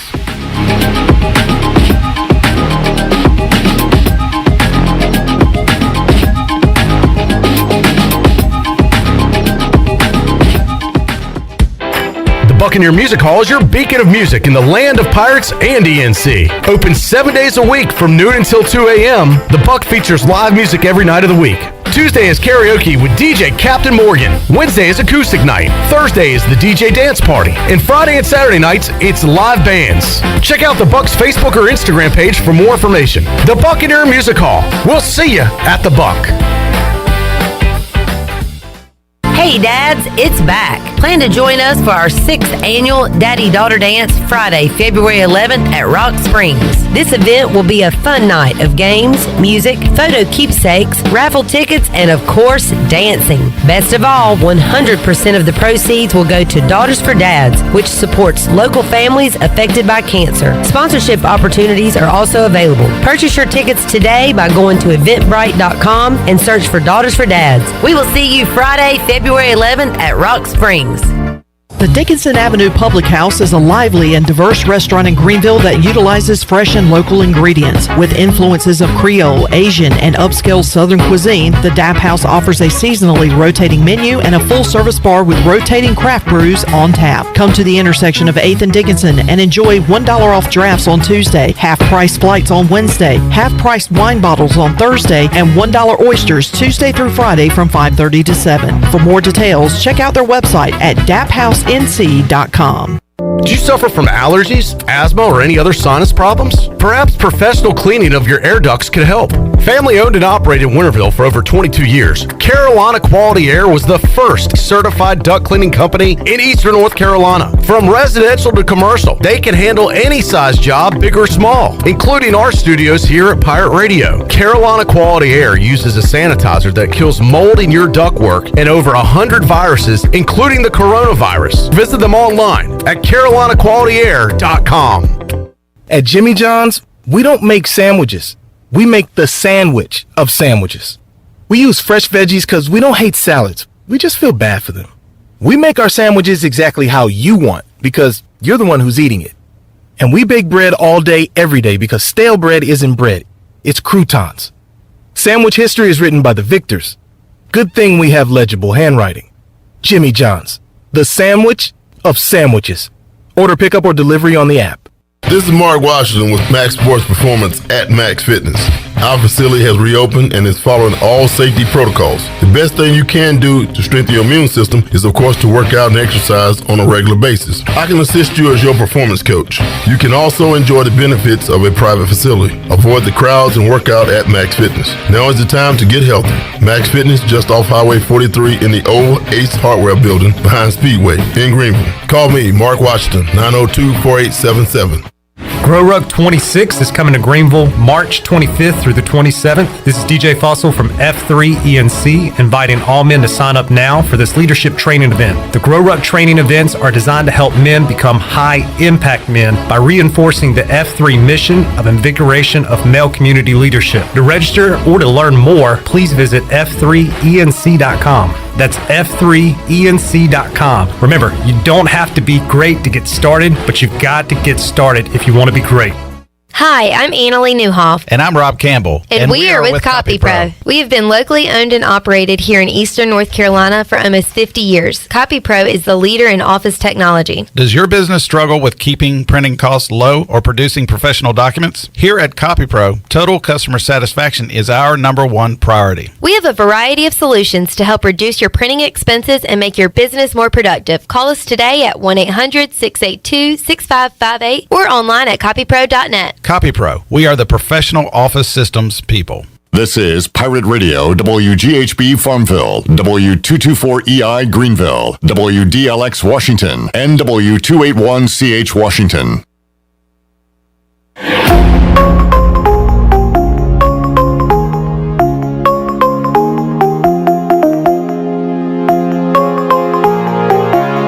This hour of PRL is brought to you by Tommy's Express Car Wash. Come experience the difference at Tommy's. Now open at the corner of Greenville Boulevard and Red Banks Road. Doesn't your car deserve it? Visit Tommy's Express Car Wash today. Now back to the show. Welcome back. Greenville Utilities Neighbor to Neighbor program provides help for those who need temporary assistance with their utility costs.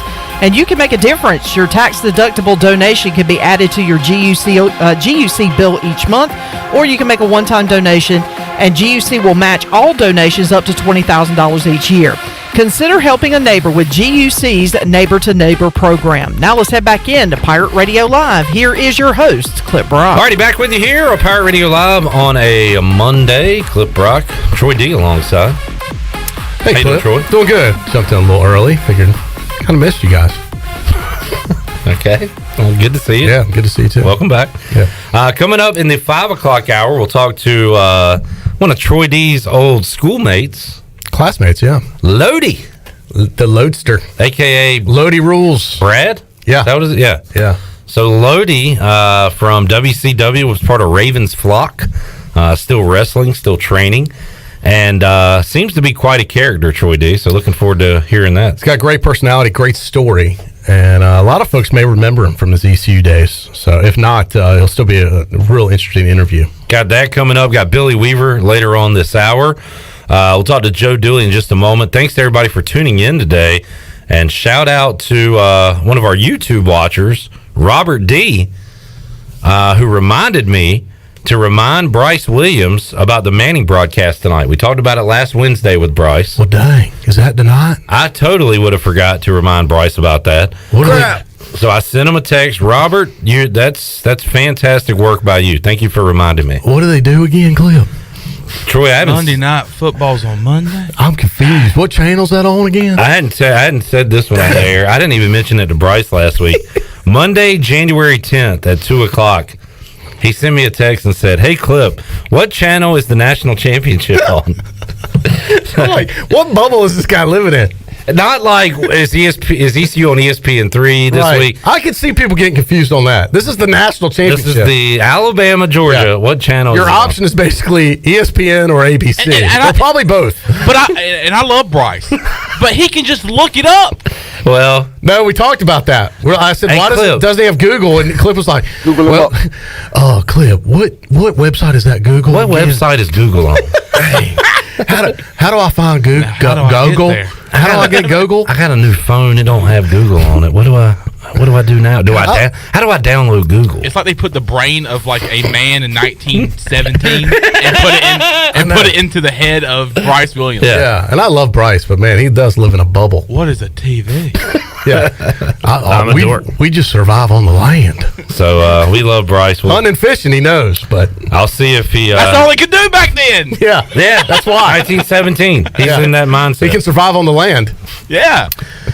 We will talk to Bryce coming up on Wednesday's show. Unpopular opinion: don't like the Manning cast. Not a fan. I have tried it, and I just can't stick with it.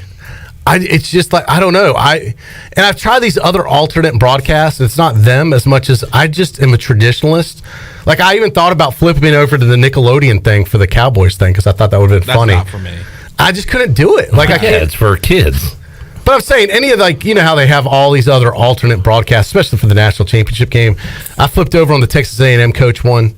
Jimbo. Yeah, I couldn't. That bored me. I just can't. I just need the regular play-by-play and color analysts. I think the Mannings are great. You're right. That I think is an unpopular. It is unpopular. I know it's unpopular, and I probably shouldn't say it, but I can't get into it. People wouldn't have minded, or I think a lot of people like the Manning cast, but there was a few years ago that I don't think nobody in the world liked the Monday Night Crew. And I cannot remember who it was. Booger. Joe Tessitore.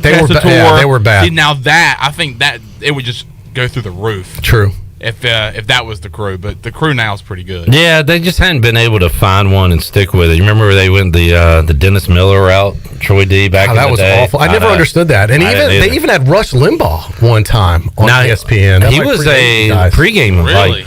On the pregame desk. He was on. Yeah, he was on with Chris Berman and those guys. I remember, like he was doing ESPN. Yeah, he was on the pregame. I never thought that was a fit. Breaking news to me. Yeah, well, that's one for you. Breaking news. Google it up. Now, how do I do that? I will tell you this: the guy I think I like the best now broadcasting, as far as color analysts, maybe also an unpopular opinion.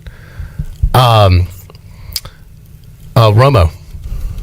Oh, Romo. Tony Romo? Tony Romo. Romo's a beast. I don't think that's unpopular. I got to tell you, I think he is excellent on the air. Why I like him is I really enjoy his commentary. I think he's pretty genuine in his joy of football and how much he enjoys his job, and he does a great job breaking it down. He does. I'm a fan of him. And he's good. He knows when to talk and when not to talk. And I got to tell you, being a color analyst, that might be the most important skill.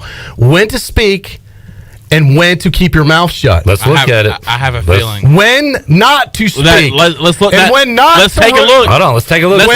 Troy, when not to ruin Troy, the let's take a moment. look. Take a look. Let's take a look, Troy. There could have been a magical moment. They're going to look at it. And sometimes you just have to shut up. Hold on now. Let's look at it. Let's see. Hey, Michael Perry's learning on the job. I know, and I like Michael Perry, but man, just be quiet and let the GOAT do his job. Let Jeff Charles paint that picture. I agree. And then say whatever you want to say, which had no bearing on the game anyway. I agree. Do you not agree? He absolutely ruined that call. It And I didn't am get ruined. He just he talked too much. And play it one more time for people that don't know. And it seems and I like Michael Perry. I'm not bashing him as a person. I'm bashing him as a broadcaster. This is a teachable moment for him. That's what I say. He's learning. And this isn't the first time. I talked to Jeff Charles earlier this year about it. I'm like, Michael Perry's got to stop stepping all over you. I've told to Michael Perry about it on this show. If this was his player, he'd bench this player. Maybe cut him. Transfer portal him. Play it, Shirley. Typically, the Gloucester screen is going to be open. Tremont Robinson-White will inbound. Oh, wow. He inbounds it to Suggs. He'll take the shot. It's up and down. At the buzzer. At the buzzer. Brandon Suggs has hit the shot. Let's see. And they storm the floor. Let's see here. Let's see. At Williams Arena, Minji's Coliseum. The Pirates have won it 72-71. And we're being swallowed up here by East Carolina fans. Let's see what. See if it counted. Of course it counts. And if it doesn't, deal with that later. Don't mess up Jeff's call. All right, why are you? Okay. I just make this is a hot button. Have you issue for me. contacted him? Not yet. Okay, well, I've contacted Jeff Charles about it. It does. It irritates me too. I'm not. Sure. It could have been a better call. But I know it's just still a good those call. magic moments in Minji's don't happen that often. Is my point. Those are very rare. That's right. That might be a once in a 5-year, once in a decade type of deal, where you have everything come together like that in a big game. Man, let Jeff be Jeff. But at least myself, Chandler, and Troy were able to see it live. That's right. You're right. Were you there? I was able to see it live, Clip. You were absolutely right. This guy. He did see it live. I did see it live. On his television. Were you watching it live at least? I was watching, but I was not able to be there in person. Well, that ain't it. Is that what you're getting at? That's right, Coach. That ain't it. That ain't it. I was listening to Michael Perry ruin the call. You were watching it and listening? No, I heard Michael Perry after the fact. Yeah. All right. Great win. Wait, I'm going to explain I do this. plan to be there Tuesday. I had a conflict Saturday. I'm going to explain this. This is what I think. I think in his mind, and I think he might have mentioned this, on the show with you a few weeks ago. I think it's the coach in him, because the coach, when he's on the court, he's saying instead of thinking it, he's telling his guys, "Hey, stay They here." got to learn to think it and not say it. Well, he's not a coach anymore. Now he's a broadcaster, and he needs to think like a broadcaster. Yeah, I know, but it's his first year. We've already said this, but he needs to learn to speak when he needs to speak, when he can speak. Yeah, learn from Tony Romo and learn from. And there's been other moments and other play-by-play and color analysts that's happened to that drives me just as crazy. Oh yeah, Kevin Rose done it to Jeff a couple times. I think he did it against Navy. Yeah, I mean, I think he did it against Navy. But I think his no flags added to the excitement on the block punt call against Virginia Tech, where he's just screaming no flags on the field. Yeah, like it's part of the legendary call now. So it's give and take. All right, moving along. All right, sorry. This isn't even your segment. I know, I'm sorry. God. Sometimes you just got to know when to be quiet, Clip. You know I just Michael Perry you? We'll see. Thank you. Troy is teaching lessons here. Yes. That was a great lesson learned right there. All right, let's head out to the Pirate Radio Live Line. Talk to Joe Dooley, head basketball coach of the Pirates. East Carolina wins a thriller over Memphis. He joins us here today. Coach, how you doing? I'm doing well. How are you guys? Hey, doing great, Coach. Great win over Memphis Saturday, Minji's Coliseum. And, Coach, when you win a game like that, when we talk to the football guys, they always say it's a 24-hour rule. You got 24 hours to celebrate it before you move on to your game next week. When you play, another big game 3 days later, how much time do you give yourself and give your players an opportunity to enjoy it before you start looking at UCF? Well, for us, it's 24 minutes. We've got, quick turnaround. Obviously, we we had to do some stuff for UCF yesterday. We'll practice for UCF today again, then play tomorrow. These games come really quickly. We already had pre-scouted, obviously, Central Florida. We ended up watching Central Florida, South Florida that night. What you do is you take some of the things we did wrong against Memphis, try to clean those up on Sunday, and also give them a little preview of who we're playing in Central Florida on Tuesday. Looking back at that Memphis win, Coach, you get down 19, you're down 10 with 2 minutes left. That's not a recipe for winning games usually. So how was your team able to get that done on Saturday, facing so much adversity? Well, I think we clipped away, a little bit, right away at the end of the first half. And I thought we started to get a little traction. I thought in the second half we had some plays where we missed a bunch of shots. There was 3 or 4 loose balls we had that we didn't get, and they converted into points that were sort of backbreaking. But when we got it close, we made some plays. Obviously, Tremont had a couple steals, some really huge plays. Vance Jackson hit a big 3, and then as did Tristan Newton. And then we got some defensive stops. We were fortunate they missed a couple free throws, and Brandon made a really heads-up play and back cut, and found himself a layup. And Brandon Suggs struggled Wednesday night against Cincinnati, came back with a big performance against Memphis, hit the game-winning shot. I know you talked about it post-game, Coach. And we've seen that from a lot of players who have kind of struggled, whether it be Vance Jackson, then come out, have a big night. So night to night, it seems like your guys are locked in no matter what's happened previously. Well, Brandon really struggled at Cincinnati on Wednesday and didn't score, and then came back. Was very efficient. I thought he was very solid defensively. Did a really, really nice job moving without the ball. Got us a couple layups. Made a couple shots. Actually had a big 3. I thought was going right in front of our bench late in the second half. But I was happy to see him bounce back and be rewarded for staying positive. And, Coach, some big shots in that game. Brandon, of course, to win it. Vance Jackson, a 3. Tristan Newton hit a clutch one down the stretch. And also down the stretch, the press seemed to really work and affect Memphis. And you guys seemed like you were kind of under control no matter how frantic it got. How pleased were you when things got down to the wire, your team was able to press and get some turnovers there?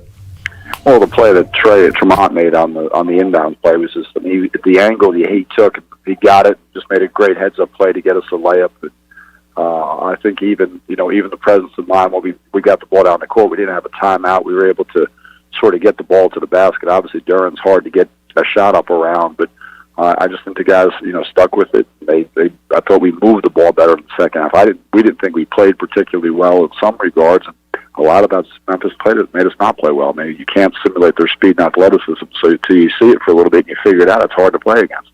Coach, you put out a video before the game on Saturday, I think on Friday, urging the fans to get out and watch this team, and the fans answered the call. That was a fantastic atmosphere on Saturday. How much does that energize the team when they see all those people out there cheering for them? Well, it's awesome, but we talk with our guys all the time. It's our job to make the fans excited. I mean, that's not the fans' job. I mean, it was an unbelievable. The last 2-3 minutes when we made a little run was spectacular. And I don't know that fans believe this, but they can turn a game around. We've seen it get you some momentum, get you some adrenaline, and we started stringing some stops together in that last minute or so. The place was rocking, and it was great to see our fans rewarded. And Coach, fans will talk about moral victories sometimes. It's all about wins and losses. But when your team responded the way they did in the second half against Cincinnati Wednesday night, obviously you don't, rah-rah after the game because you lose it. But, does that have a factor, that you're able to come back against Memphis because you had done it the previous game and played a good second half? Well, we've got to not put ourselves in harm's way like we did in the last couple of games. And that's easier said than done. It's easier said than done, but the problem was we dug ourselves a hole, so we had to figure a way to dig ourselves out. We did on Saturday. We didn't. We had opportunities against Cincinnati. We were down 5. We had a turnover on a baseline on an inbounds and a missed wide open 3. And if that 3 goes in, does it change the game? We don't know. But we also can't turn the ball over like we did the one situation when we were down 6 with the ball. And this time, Cincinnati made their free throws. Unfortunately for us, this time Memphis didn't make the free throws. ECU put out a video, J.J. Miles celebrating in the locker room, talking about being undefeated at home. So that's obviously something that the players are aware of. I guess you talk about, Coach, and how important is that to protect serve when you're in a tough league like this? Oh, you look at the net of I think the net of the teams we're playing these next 6 games is like 52 or 54. I can't remember the exact number. that means you're playing, teams that are in the top 30% in the country when it averages out. Central Florida's already beaten, already had a great win over Michigan. It's very tough, had a good net, struggled a little bit against South Florida, but I think to have a good season, you have to win your home games and try to steal on the road. And speaking of JJ, did not play on Saturday. How is he and the team doing health-wise heading into Tuesday night? He's day-to-day, getting better, so we'll see as we practice and try to get some of these guys back together. We'll hopefully get a little bit more news on him. I think the rest of the guys are doing pretty well. All right, Coach, what's a key or two to win it on Tuesday night? What stands out about this Central Florida team? Well, they're an elite defensive team, so we're going to have to be able to move the ball. And, Green and those guys offensively could, very athletic up front, not going to be able to give up a lot of offensive rebounds and keep them off the backboard. Joe, looking forward to another fun one coming up Tuesday night, 7 o'clock, Minges Coliseum with East Carolina taking on UCF. Appreciate your time today, Coach, and good luck on Tuesday night. Thanks. Have a great day.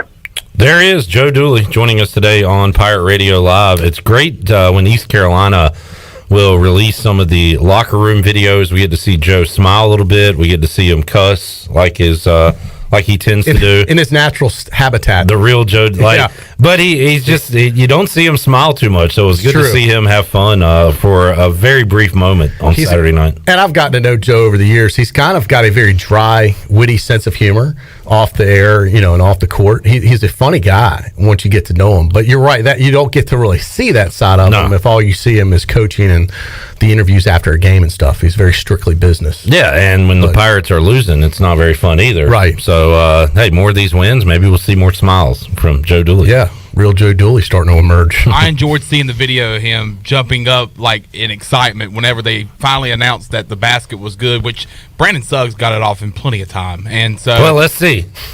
Hold on a second. Let's see. Hold on a second. Let's see. So, but yeah, you don't get to see that from Joe a lot, and so he was very proud of his ball team. Speaking of emotion, how about Kirby Smart? Did you see the jumps that guy has? The picture on the interception when he intercepted the ball. Wow, there's a photo. It looks like he's 8 feet in the air the way his legs are raised. And it's funny because he's telling him to go down. He's like, he ran down the entire sideline saying, "Go down, go down," and the guy ran in for a touchdown. Yeah, that was an amazing picture. Yeah, he got up. Yeah, of emotion. You're right. If you would have asked what is his vertical, I would have never guessed that. He was a lot higher than I thought he could ever get. Totally. Let's take a time out. We'll come back. More to go here. Hour 2 of Pirate Radio Live. Still to come on today's show.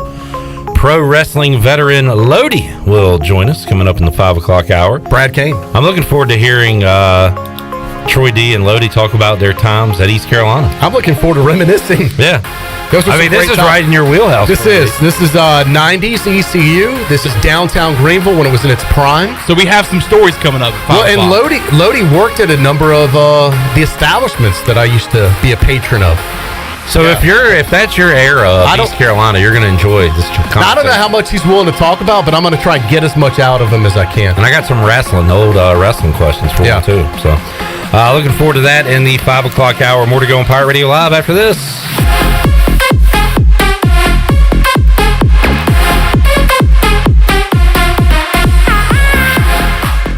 At Jimmy John's, we don't make sandwiches. We make the sandwich of sandwiches. We use fresh veggies because we don't hate salads. We just feel bad for them. We make our sandwiches exactly how you want because you're the one who's eating it. And we bake bread all day, every day because stale bread isn't bread. It's croutons. Sandwich history is written by the victors. Good thing we have legible handwriting. Jimmy John's, the sandwich of sandwiches. Order pickup or delivery on the app. I can't think of anyone who doesn't love a clean car, but how often do you actually go to the car wash? Does it take too long, or maybe it's just not a very nice place? Tommy's Express changes everything. Our wash is bright, inviting, clean, and fast. I love the flat conveyor belt. So easy to pull onto, much smoother ride, and safer for my car. And when you join Tommy Club, you can wash as often as you like for one low monthly price. I save money and time. We're Tommy's Express. At the corner of Greenville Boulevard and Red Banks Road, Greenville. Pirate fans, get ready for a winning season and team up with Quality Equipment, your local John Deere dealer and proud sponsor of the ECU Pirates. When you do business with us, you'll get things done right. We're proud to offer a large selection of new and used John Deere equipment, a fully stocked parts department, and a highly trained staff who is here to support you throughout the life of your equipment. So get quality done right before every ECU game day and visit QualityEquip.com. Your power's out. There's a water leak. What do you do? For these and other utility-related emergencies, you need service, and you want it fast. There are two things you can do to get the quickest response if you're a GUC customer. First, you can call the hotline at 1-855-767-2482 and report any utility-related emergency. That number is also on GUC.com. Or second, you can give GUC your phone number. The hotline process is quickest when their account records have your current phone number. Service you can count on. Greenville Utilities. If you love the food at Villa Verde, and hey, who doesn't? Now Villa Verde makes it even easier for you to order takeout. Tell us about it, Jay. If you go to myvillaverde.com, you can order online, and we'll have it ready for you to go. Plus, you can pick it up at either one of our locations. No waiting in line to pay, and no waiting at all. Just pick it up and go. With online ordering from myvillaverde.com, or from our mobile app, plus even from our Facebook page. Villa Verde, with 2 Greenville locations to serve you. Villa Verde, a platform for good. At US Cellular, we can help everyone stay connected for less. And less also means more, as in more choice. Right now, you choose any phone and we make it free. Plus, get unlimited data for $30 a month with 4 lines. US Cellular, America's locally grown wireless. Terms apply. See uscellular.com for details. Now that life is returning to normal, we have found a lot of good things that came from the pandemic. One of them is not having to go to the wireless store anymore. The Cellular Warehouse team has been in the business of delivering phones to your home and office for 20 years. People found out about our free delivery service and love the ease of getting a new phone, tablet, or hotspot. Call Toby Williams today at 252-799-7051 so you can start experiencing the joy of never going to a wireless store again. Cellular Warehouse, your local U.S. Cellular authorized agent. The convenience of Pitt Greenville Airport is waiting just outside your front door. Service is back, so you're connected to destinations worldwide through flights from American Airlines. Plan your next trip. Book your flights today at flypgv.com or aa.com. Avoid the long check-in lines and congestion at the big airports and fly local at PGV. Fast, convenient, and close to home, PGV has more American Airlines flights. Book today at aa.com. PGV, where the pirates fly. Pirate Radio. Blah, blah, blah. This. Blah, blah, blah, blah. Is. Blah. Pirate. Blah, blah. Radio.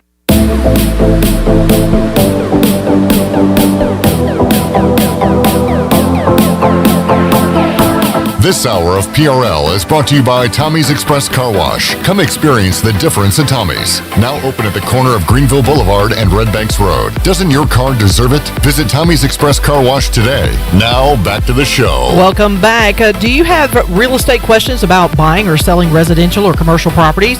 Are you curious about this current real estate market? Or do you need a property manager for rental houses? ECU alum Scott Harris with RE/MAX and SD Harris Properties can help answer every question you have and show you a stress-free real estate experience that will be memorable and enjoyable. If you have real estate questions, Scott has answers. Call Scott Harris today at 347-1857. Now let's head back into PRL. Here's Clip Rock. Alrighty, back with you here on Pirate Radio Live. Shirley Rhodes hitting buttons. Chandler Honeycutt clicking the mouse. CJ Schaefer putting in quote tweets for our Pirate Radio social media. Everybody hard at work here on this Monday, on this Martin Luther King Jr.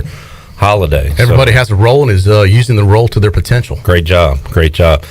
Troy, it is January 17th. Do you know what I plan on us doing 1 month from today? A month from today. It's probably baseball related.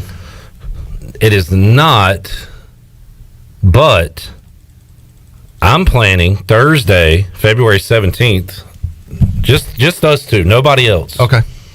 Participating in the 2022 Fantasy NASCAR Draft. Oh, count me in. That will be the Thursday before the Daytona 500. I will clear my schedule and would love to participate with the two-man draft again. That's one of my favorite things we do, actually. We'll do it live on the air that Thursday. How's that sound? It's really fun and I think entertaining. It's the only time of the year we think about NASCAR. Yeah. And then we just exchange money the rest of the year. That's pretty much how it goes. I took you to the Cleaners 2020. 2021 was the year of Troy D. Yes. Motorsport. So this is really kind of this is going to be an interesting year. This is the rubber year. Yep. Who's going to win Where out? the rubber meets the road. So we'll start totally fresh this year. Totally fresh, and we'll see what happens. How many drivers do you want to do? 6 again? 6 is a good number. Okay. 6 on each side. Yeah, that's cool. 12 total. All right. Coming up Thursday on the show, we're going to talk to a former Pirate, the hero of the CIT Championship, Akeem Richmond, will join us on the program. We'll see what he's up to. He was courtside at the game on Saturday. Oh, was he? Checking out Pirate basketball. He was sitting on the court. He was courtside. Yeah.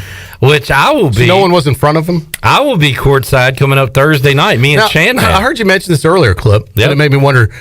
You were supposed to be courtside last time, and you ended up being in the purple seats, which the purple seats are kind of the ring in the second level. So you could be front row purple, but you're not courtside. We were nowhere near courtside. They were billed as front row. You told me you were going to be courtside. I looked for you, and then I waved to you. And then I saw someone that looked like you. I took a picture, and it was you.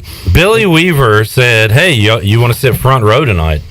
And I guess this is my bad. Front row balcony. Yeah, like there are a lot of front rows Yes. at Minges. Yeah. I took front row as front row of the entire Minges Coliseum. Right, you took front rows courtside. It really courtside are really different. Those are unique seats, but you see a lot of teams have gone to courtside seats. So I had egg on my face. I was not courtside. I was, but they were great seats. Thanks, Weave. Now, have you ever sat courtside before? I have. Yeah, I was against Florida A&M a few years ago. It's interesting down there. You really have to pay attention. I got those. I believe they were Dandy Don Edwards courtsides. Well, let's not drop too many names. Why not? Don may not want people begging him for the courtside seats. Hey, people, don't beg. I didn't beg them. I was just granted seats. But my point I was going to make is you have to pay attention because, one, you could get hit with a ball easily down there. A player could run into you. And if you're on your phone, you'd miss it and it could get, clocked. That is true. As a basketball fan, I do pay attention during the game. It's kind of like if you were on the first base or third base line without a net in front of you at a baseball game. You better pay attention. That's head on a swivel time. Yeah. But Chandler, and you don't say who granted you the tickets. I'm your guest. I didn't beg them for them either. Courtside, Tuesday night. It didn't work out for me the first time, but I'm going to be right there in the action Tuesday night. Now, you know what's going to happen. Courtside, baby. If the Pirates it's going to be lose, courtside. They're going to blame it on you. And I've thought about this. So you're sure these are courtside seats? These are right there courtside, on the court. On the court? Yep, front row. Yep. Front row. Courtside. Yep. Front They row. are courtside. Front row? Courtside. No, what? Now, let me tell you something. What I'm looking at right here is front row's courtside. A picture of Daddy Ficklin Stadium, Minges Coliseum. Yeah. You see this section right here? Section? You see that section right there? Yeah. There's a little. There's 2 rows. Right. Here we go. What was that? No. Listen. Is it a ball? Look. Listen. All right, Look. Si, All right, join us what we Tuesday. have there is a little separation fence, whatever you want to call it. Separating the haves and the have-nots. The student section. Yes. Yeah, students. You mean the divider? The 2 rows right there is courtside seating. Right, so you're on the front row. So it is courtside. So you're on the front We are row. right beside the court. We might not be in front row, but we are in the second. What do you mean? We are in the second row. We have some breaking That is news. courtside, brother. It is courtside Your seating. second row seats. Are we not on the front row? No, what does it matter? You got free tickets courtside. We're not What does it matter? Because courtside is literally, your feet are on the court. Yeah. Don't be a no little one's in brat. front of you except the players and the referee. I'm not being like greedy or anything. I'm just trying to clarify. Stop trying to overhype it. This is the second time Because I I'm was going to be told. looking for Clip on the court, and he's not going to be on the court. I'm He's going to be not in the second row. We are going to be right behind the front row. That is courtside seating. Let me ask you something, guys. All right, let me clarify this. That is courtside seating. That's the courtside section. All right, let me ask you something because I'm with Clip on this. That keeps happening to me. That's not courtside. That's second row. We're on the second row. You're on the second row. You're not courtside. We're not Only beside the court. We're beside people that are beside the court. Correct. I'm with Clip on this. Let me ask you this. You know, guys, I like the beach a lot. If you go to the beach and you have a house and the house backs up to the ocean and you walk out the back door and you hit the ocean. Ocean front? They call that ocean front. Yeah. Now, there are some houses that are very nice that are then across the street, and they're the next row. I have that same situation. Do you call those? Do you call those oceanfront? No, you call those first row houses. They're not oceanfront. Oceanfront is where the ocean is in your backyard. You're not sitting oceanfront. You're sitting first row. Troy, second row, during the break, said he had an analogy that was perfect. That might be one of his best all time.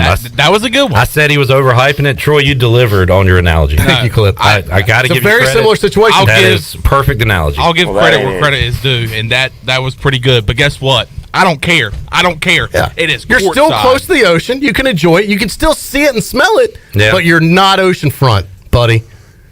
What does it matter? We're down there on the floor. It matters because in my head, for the second time, are we being technical here? Yeah. Yes. You have to be. You have tickets that are not on the front row. You don't have to be technical here. Well, they're not front row tickets. I was asked, do you want my courtside ticket? And of course you said yes. And I said yes. Yeah. Absolutely I do. This is a section where they have the popcorn that we just talked about a week ago with Tony. The popcorn's sitting there ready for you. Redbeard. Because you're our courtside section. Redbeard just sent a picture of him sitting courtside. Yeah, no one's in front of him but the ref. The only thing in front of him is the ref's ass. Yeah, literally he could touch it. We will not. Redbeard, he might have. We will not be able to touch the butt of a ref, Chandler. Wow, that's a long time ago. But you could touch the person's head. Is that Michael's Gary in the picture? So, but Chandler, thank you for inviting me. I will be attending, but this is the second time this year I thought I was going to be front row, and I'm not. It's very disappointing. I'm disappointed for you. Yeah. Yeah. Another letdown. Chandler, if there's nobody in front of us, can we move up into the actual real good seats? If you want to be arrested. if you want jail time. I'm gonna ask for courtside seats in jail. I'm gonna say, hey, can I get the front row seat? How about this? If they don't come, can you take their popcorn? I don't know. Do we get free stuff? Yeah, you do get popcorn and drinks. There's some popcorn under. Used to be vouchers. Now I think they provide it to you. But you don't get that everywhere. You don't get that everywhere in Minji's. You know why? Do you get that on? Because you only get it courtside or the seating or the second row behind courtside. Does the second row get it? Yeah, I believe the second row. If the front row doesn't finish theirs, you can eat it. Yeah, that's what I'm saying. If you get the crumbs off the floor. If they can't fulfill their duties by eating the popcorn and drinking the Pepsi, so you're like the first runner up in the pageant. Yeah, yeah, you're still in the pageant, and you had a great run. If that person in front of you can't fulfill their duties, maybe you can bounce up. But what a letdown. I'm going to ask the usher. I'm going to say, hey, there's nobody there. Look, there's been 5 minutes here in the game. There's nobody sitting in these two seats here. She's going to say, hell no, you loser. You're sitting in the second row. You don't ask. You got to act like you sit front row. Nah. Look, speaking of ushers, I saw this too. I've watched a lot of the videos from Minji's with the students rushing the court, which a young Troy D as a student would have been all about. I probably would have been one of those guys jumping over Jeff Charles to get to the court because I always sat kind of center court, not on the space. The baselines are a lot easier, I think, to run because you don't have any obstructions as much. But when you got to go over the press table and stuff, it's a little more difficult. But so you have, I don't know, 500 students on the court, whatever it is. There were still, I meant to show this to you, and I'll try and show it to you during the break. This was as the students, everyone's on the court already. Like it's already happened. You're like a minute into it. And then I saw one of the angles from the corner, usher stopping students from going out on the court when everyone's already rushed the court. I'm like, idiots, just let them go celebrate. Like, what are you stopping at this point? Plug a hole in the Titanic. Right. I guess. There's some ushers down there in the lower bowl down. They really take their job seriously. Morgan Ehlers, because he's being told to, saying, please get off the court. They have to say that. Well, and the ushers, I don't know if they have to do their job, but they're doing as they're told. Everybody's got to do as they're told. But when it's already over, you've lost the battle. Yeah. I wouldn't even have to worry about it. I would just be like, all right, go ahead. I mean, there's already, I would too. There's already I got 300 students on the court. I mean, they tried to. When I was a student, we took down a 3-goal post back in the '91 season, and that very first one was against South Carolina. Might have been like the third game of the season. And we were in the end zone where Minji's is. There was no Murphy Center back then. It was just a little chain link fence. And they had some, ECU security guys probably about every 10 feet. And I was like, I don't care. We just beat it. This is the first time in history we beat an SEC team. It's the biggest win at the time, the biggest win in the history of the program. I said, we're taking this down. We're going to do this goalpost. And I remember jumping over the fence. I was one of the first people over, and I fell as I landed and slipped. And I looked up, and the security guys, they were about 5 feet from me on each side. They just looked at me and didn't do anything. And then I got up and ran towards the goalpost. And by then, like 1,000 students were coming after that too. But I was like, sometimes you just got to go. And if I was a student right there, I'd just bust right through them and go anyway. Yeah. That's what I would do. In a moment like that, I'm not saying you rush the court every single time, but in a moment like that, that deserved a court rush. Buzzer beater and Minji's. I definitely agree. Yeah. And let the students have their moment. I strongly agree. I turned around to you. Now, if you were courtside at that moment, Clip, and I know you were section 213, if you were true courtside, and it would have been easy just to take a step or two to be part of the fun, melee, action, I'm rush letting the students court. do that. Are you going? No. I'm letting the student. That's a student. That time has passed a long time ago. All right. That's for the kids. It's a young man's game. Let the kids have fun. Students enjoy that. But I look back at Clip Brock, and there was a situation the other night where the row in front of us was not occupied. So I went down and I sat in the row in front of Clip and his dad, and turned around, and I looked at Clip and I was like, "Did we just win this game?" By that time I turned around, you can't even see the wood on the floor. Yeah, I mean it was just totally covered with students, and it was an awesome sight to see. Something I've never seen before. We rushed the court one time when I was in school. I think we had a big win against UNCW at the time back in the CAA days. It was a lot of fun. Rushing the court's kind of the equivalent of tearing down a goalpost in football. There really is nothing like that in baseball because you don't really rush the field in baseball. There's nothing equivalent to that type of celebration. Other than should fans start joining in on the player dog pile and just make it as high as we could possibly go? No is the answer to that. But those are great moments, and those are pictures and memories and videos that people will remember for as long as they're Pirates. Yeah. And look, those moments are hard to come by, especially for ECU basketball. That's what makes it so special, I think. So let the students have their moment is what I'm saying, especially if you're an usher that's just there to show people where they sit. Calm down. Calm down, ushers. Yeah. Just put out good R&B music. That's all. I'll be honest. I'll bet you the administration agrees with me. Okay. Have you? Okay. That's I bet you if I asked them that they would probably agree at that moment they should have just let the student because they were already on the court. There were already 1,000 students on the court. Let these 10 others that were trying to go on. Let them go on the court. Let them have fun. Yeah. All right. We got to take a break. All right. We'll wrap up hour 2. Lodi joining us hour 3. We have someone upset that they were not invited into the fantasy NASCAR pool. We'll discuss that on the air when we return to Troy D. And get your thoughts on it. This is like... is that another boat that people can't get on? Well, this is like, you're at a party, might be at a VIP section. If you have to ask, do you really deserve to be in it?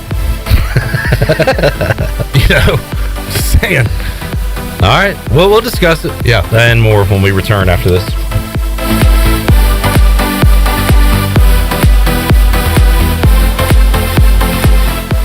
Hey Pirate Nation, this is Tom Brown from Brown & Wood Buick GMC Truck. We've been serving the Pirate Nation in Eastern North Carolina for 83 years. We have 4 brands, 3 generations, 2 showrooms, and 1 goal to make sure you leave a happy customer. This month at Brown & Wood, get an all-new 2022 Buick Encore GX. Save up to $1,250 off or 1.9% for 72 months. As always, Brown & Wood is the home of the lifetime powertrain warranty. We're located on Greenville Boulevard next to the Convention Center, or shop us online at brownandwoodauto.com. 0% alcohol, 0 grams of sugar, full Budweiser flavor. For all the moments you want a beer and need to stay on your game. Budweiser Zero, 0 alcohol, 0 compromise. Great food, great atmosphere, and great service is Ottavola Market Cafe. Ottavola is simply a restaurant that focuses on that, being a great restaurant. There's something for everyone at Ottavola. The menu offers a variety of great choices like pastas, pizzas, sandwiches, soups, salads, and seasonal rotating selections. Lunch or dinner, Ottavola is always the right call. Call ahead and get Ottavola to go, or stop by the bar for a drink with friends. It's simple. Come and eat at Ottavola Market Cafe, Red Banks Road next to Food Lion, and OttavolaMarket.com. Ottavola, pirates supporting pirates. North Carolina State Parks is proud to announce that they have partnered with the Hometown Strong program. Our visitor centers are now equipped with public Wi-Fi to help kids with school. Remote learning has become a critical public health measure in maintaining social distance and continuing to educate our young people. Take advantage of Wi-Fi and a hike at Goose Creek State Park or a day trip to the beach and access remote learning at Fort Megan State Park. For more information, visit hometownstrong.nc.gov.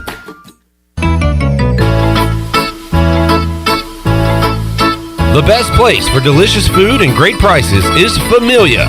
Familia has something for everyone, like New York-style pizza, lasagna, chicken, veal, or eggplant parmesan, homemade meatballs, plus a variety of seafood selections and favorites, like the steak burger and southern pork chop. If you need food to go, Familia's drive-thru window is open and ready for all takeout orders. Familia, Fire Tower Road near Pitt Community College, and FamiliaNC.com.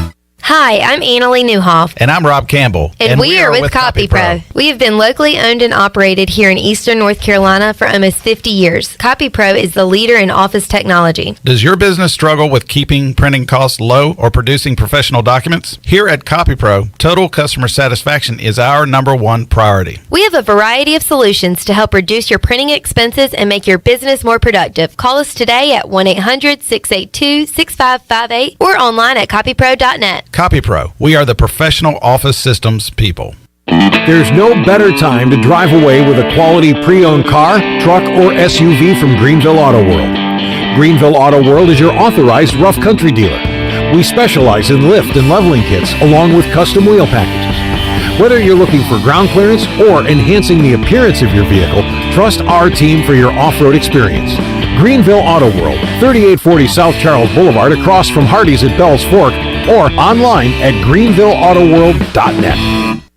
At Union Bank, we understand you live life on the go. That's why our banking options are designed to serve you, wherever you are. If you want to meet us in person at one of our local branches, complete banking tasks on the go from the mobile app, or bank from your office with convenient remote deposit and cash management services, we're everywhere you need us to be. Whether you're simply managing a busy schedule or an entire business, we're right there with you with personalized service and helpful tools. Call or visit us online at unionbanknc.com. Union Bank is a member FDIC and equal housing lender.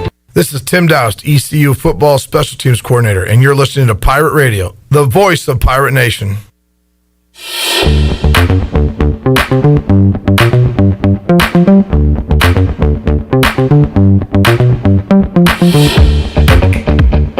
This hour of PRL is brought to you by Tommy's Express Car Wash. Come experience the difference at Tommy's. Now open at the corner of Greenville Boulevard and Red Banks Road. Doesn't your car deserve it? Visit Tommy's Express Car Wash today. Now back to the show. Welcome back. Be sure to check out David Price Construction for all of your commercial or custom residential renovation and building needs. Run by ECU alumni, David Price Construction specializes in commercial projects, maintenance on facilities, and large-scale residential renovations and additions. David Price Construction, the proud ECU Home Services partner. Call them today at 919-292-5532 or visit them online at davidpriceconstruction.com. Now let's head back into PRL. Here's Clip Brock. All right, wrapping up hour 2 here on Pirate Radio Live. Clip Brock, Troy D. Coming up a month from now, we'll be taking part in our annual NASCAR draft, our fantasy NASCAR draft.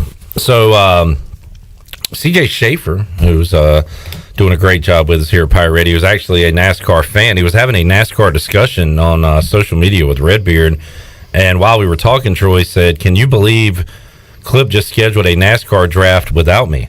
Yeah. You can believe Sure. it. Okay.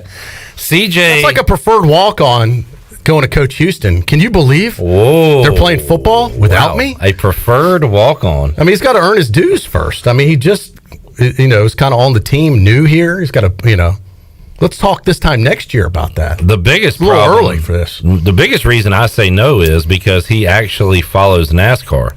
Yeah. This is a league for guys who do not know a lot about NASCAR. Right. And I like the 2-person thing where just me and you can just kind of go at it. So this is a very exclusive club, CJ. Sorry, CJ, but the velvet rope remains closed for you. I will say you are still... That boat's only a 2-seater. You're still allowed... There's no back seat in a NASCAR. That's right. It's just it's the... Sometimes I'm driving, sometimes Clip's driving, but there's someone riding shotgun. There's no one in the back. You are still allowed to bring Troy Waters during the break because he can't go get one himself. You know, I was getting that was kind of a... No, I didn't know. Like, I was going to get it. And that was salt in the wound. Well, I didn't know you were going to bring this up to him. I know. That made it even better. I didn't know who you were referring to, but I was like, oh, man, we're coming back, if you don't mind. I know. That was a joke. Usually I'm the one that's getting Waters for people. CJ, my recommendation is to start an actual real fantasy league with real NASCAR people, unlike us. Yeah. All right. But thanks for asking. Thank you for asking, but the answer is no. Yeah. And you're also still not allowed on the Sugboat. Sugboat, yeah. I thought about you got the little theme? The Sugboat? Sug. Troy definitely not allowed on the Sugboat. Well, thank you, Clip. After your comments. About what? About the other night, Sugboat singing, I'm on the Jackson boat. Yeah. All right. Have fun.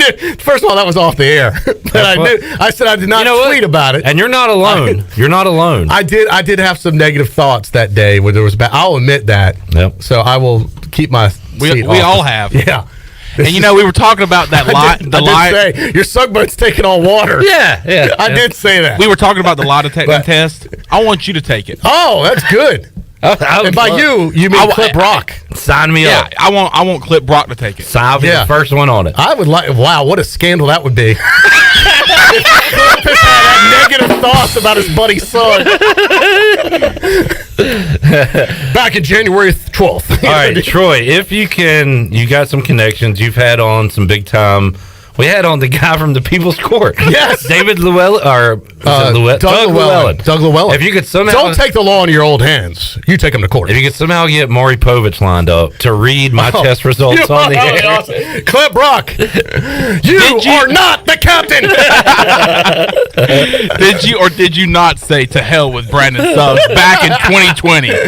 No. And then if he says no, I can get over and start dancing and stuff. Oh, that'd be awesome. So I was thinking about this the other day. I grew up watching a show. I'm a little bit older than you guys, so I don't know if you guys remember this or not. It was called The Love Boat. Shirley probably remembers. I know the name.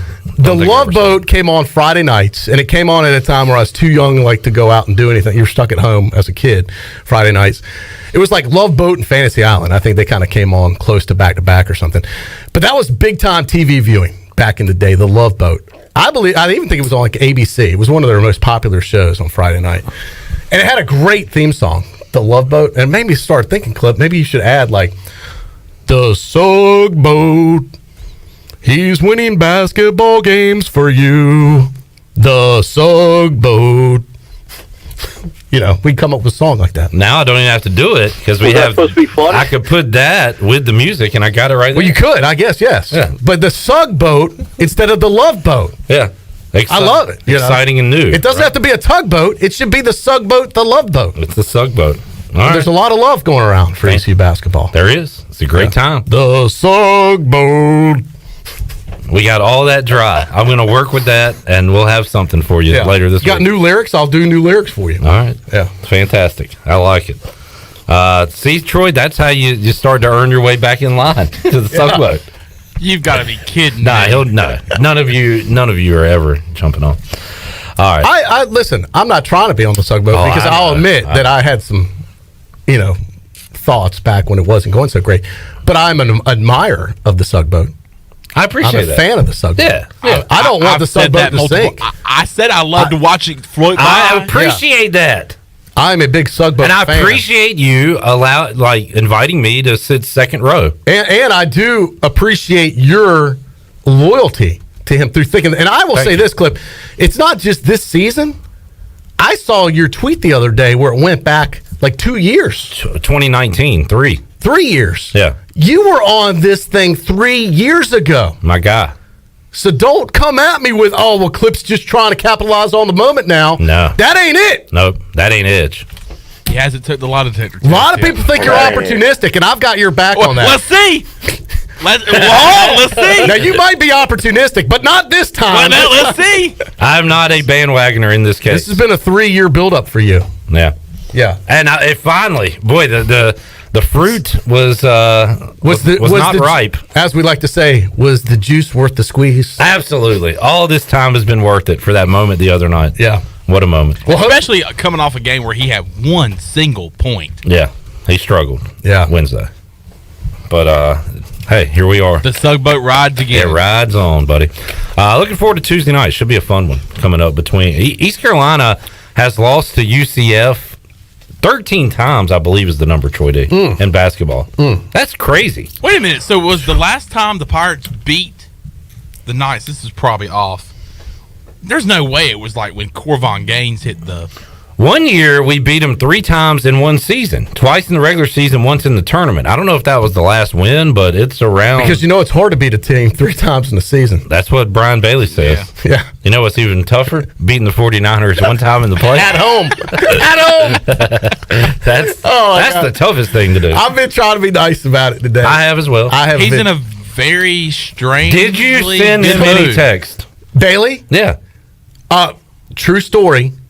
I did not send a single text to Bailey or any of my Cowboy friends. Wow. Did not send a single text. Yeah. Oh, yeah. Does he usually? I had a buddy say, have you done a welfare check on Bailey? I actually talked to him today when he was in for the Brian Bailey show.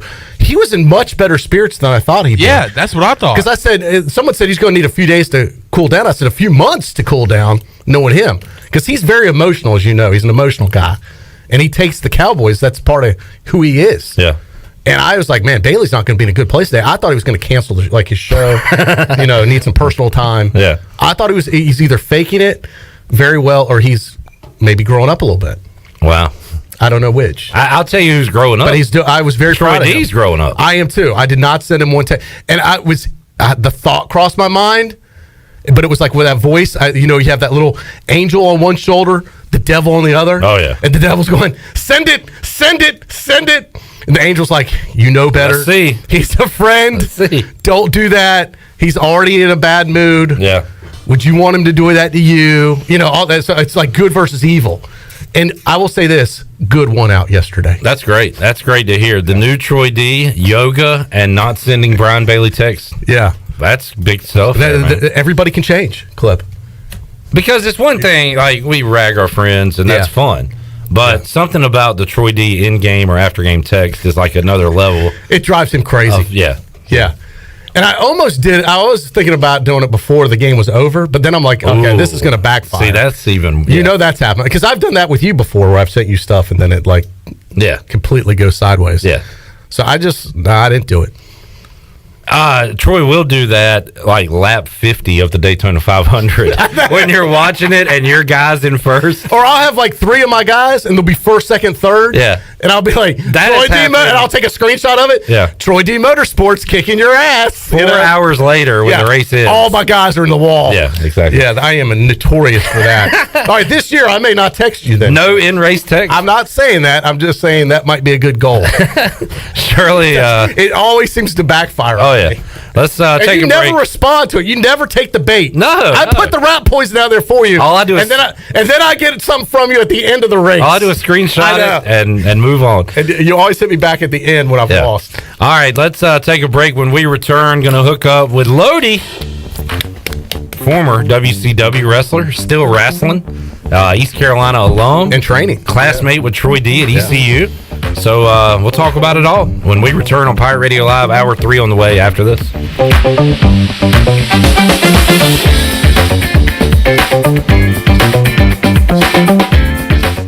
The Buccaneer Music Hall is your beacon of music in the land of pirates and ENC. Open 7 days a week. Plus, the Buck has live music every night, along with football. The Buck has a brand new 15-foot 4K screen, the only one in Greenville, and over 18 big screens with all your college and pro action. Sunday Fun Day will also be stocked with the biggest Bloody Mary and Mimosa bar, along with the NFL Sunday Ticket and food trucks out back. Check out the Buccaneer Music Hall. Open every day, noon until 2 a.m., with live music every night, and now football and food trucks during the day.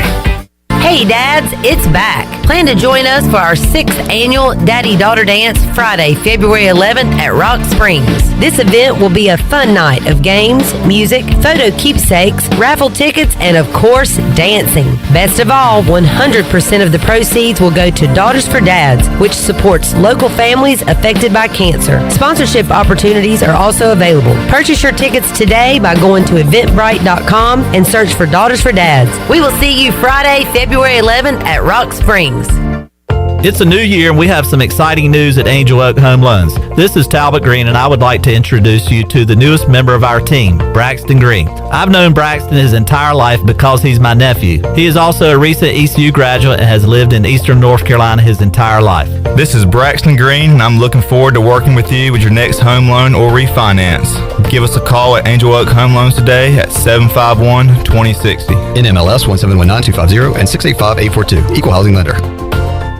Hi, this is Jeff Charles, and welcome inside the booth. Quite simply, one of the best ever basketball performances at ECU. Here's who next. The Pirate Radio Podcast. Chancellor Philip Rogers. I think what I enjoy most during the day is engaging with students. I try to get out on campus, regardless of what my schedule looks like, and be present and visible with our students each and every day. And I like to do the same with our alums and with our local community members because I'm one person. I've got a set of eyes and ears, but I like to think about my leadership role through the lenses of the people who are a part of this community and who we're serving at ECU. And I think the best way to do that is to spend time with them. Listen to every Pirate Radio podcast now by visiting our podcast channel and subscribing in Apple iTunes or SoundCloud. If you were at Williams Arena Minges Coliseum on January the 5th, you witnessed one of the best Pirate basketball performances ever. Sophomore guard Tristan Newton from El Paso scored 14 points in overtime to lead ECU to an 88-80 win over Tulane. To say the 6'5 product took over the game would be an understatement. He dialed in threes from all over the court. He finished drives to the rim. He made free throws and came up with big defensive plays. After the game, it was a standing O from the Pirate faithful and a lot of high fives from his teammates who were equally at awe watching his performance. After we finished our interview on the radio network, Tristan said, "I need to call my brother." Well, his brother is Jawan Newton, who plays at Evansville. He's the big brother who's awfully proud of his little brother, as we all are. Come on back again next time, and we'll visit inside the booth.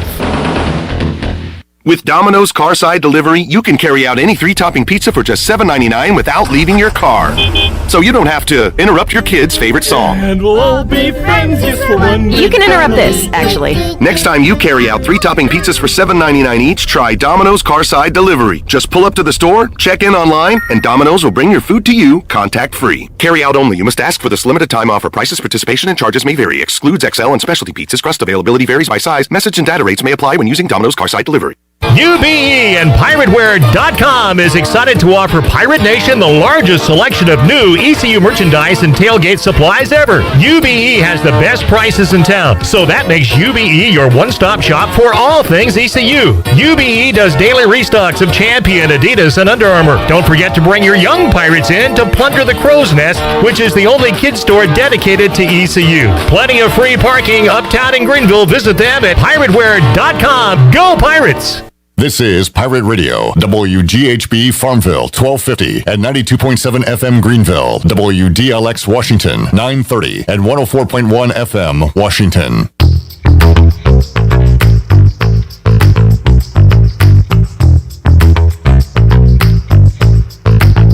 You're listening to Hour 3 of Pirate Radio Live. This hour of PRL is brought to you by Bud Light, reminding Pirate fans to stay in the game and drink responsibly. Bud Light, the official beer of the ECU Pirates, and proudly distributed by Carolina Eagle Distributing since 1989. Now, back to the show. Welcome back. Carolina Caliber has the area's largest selection for outdoor shooting sports and accessories and is one of the top firearm dealers anywhere. They have everything you need for hunting, home defense, and personal protection, including a wide variety for ladies and youth.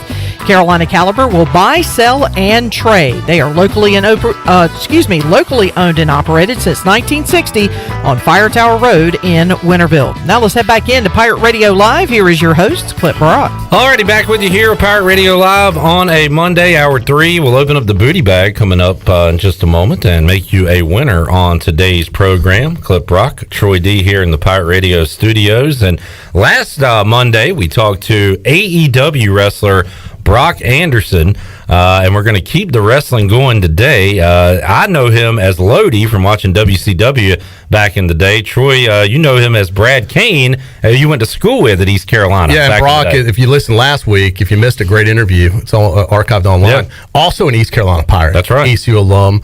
Lodi, more my generation, as his real name, as we said, Brad Kane, but is joining us on the live line. Lodi, welcome in, man. How are you? Hey guys, I'm doing great. Thank you guys for having me today. Now, how do you like us to refer to you as? Lodi, Brad? What do you like to be called nowadays? You know what? I get that question a lot, and I answer to everything. I answer to Brad, I answer to Lodi, and a whole lot worse. Let's first of all let's take us back to your ECU days. You came to East Carolina as a student. I want to talk about some of your memories here as a Pirate, and then how you made the jump from just ECU student to professional wrestler. And for folks that might be a little bit younger, WCW, I mean, you were in WCW in its prime. I mean, when it was outdoing WWE in the television numbers and stuff. I mean, it was a big-time deal back then. It was at one of the highest levels you could be at in the world of professional wrestling. But let's start with your East Carolina days. I remember seeing you. We ran in similar circles. I remember being at some parties with you. If I remember correctly, you worked at a lot of the downtown nightclubs that I had partnerships with, or would be a patron of, like the Sports Pad and the Cellar, Bogies, places like that. Does that ring a bell? It sure does, man. I spent many nights bouncing at the bars downtown, and Sharky Splash, Sports Pad. You know, it was Bogies. Then we switched over to the Cellar.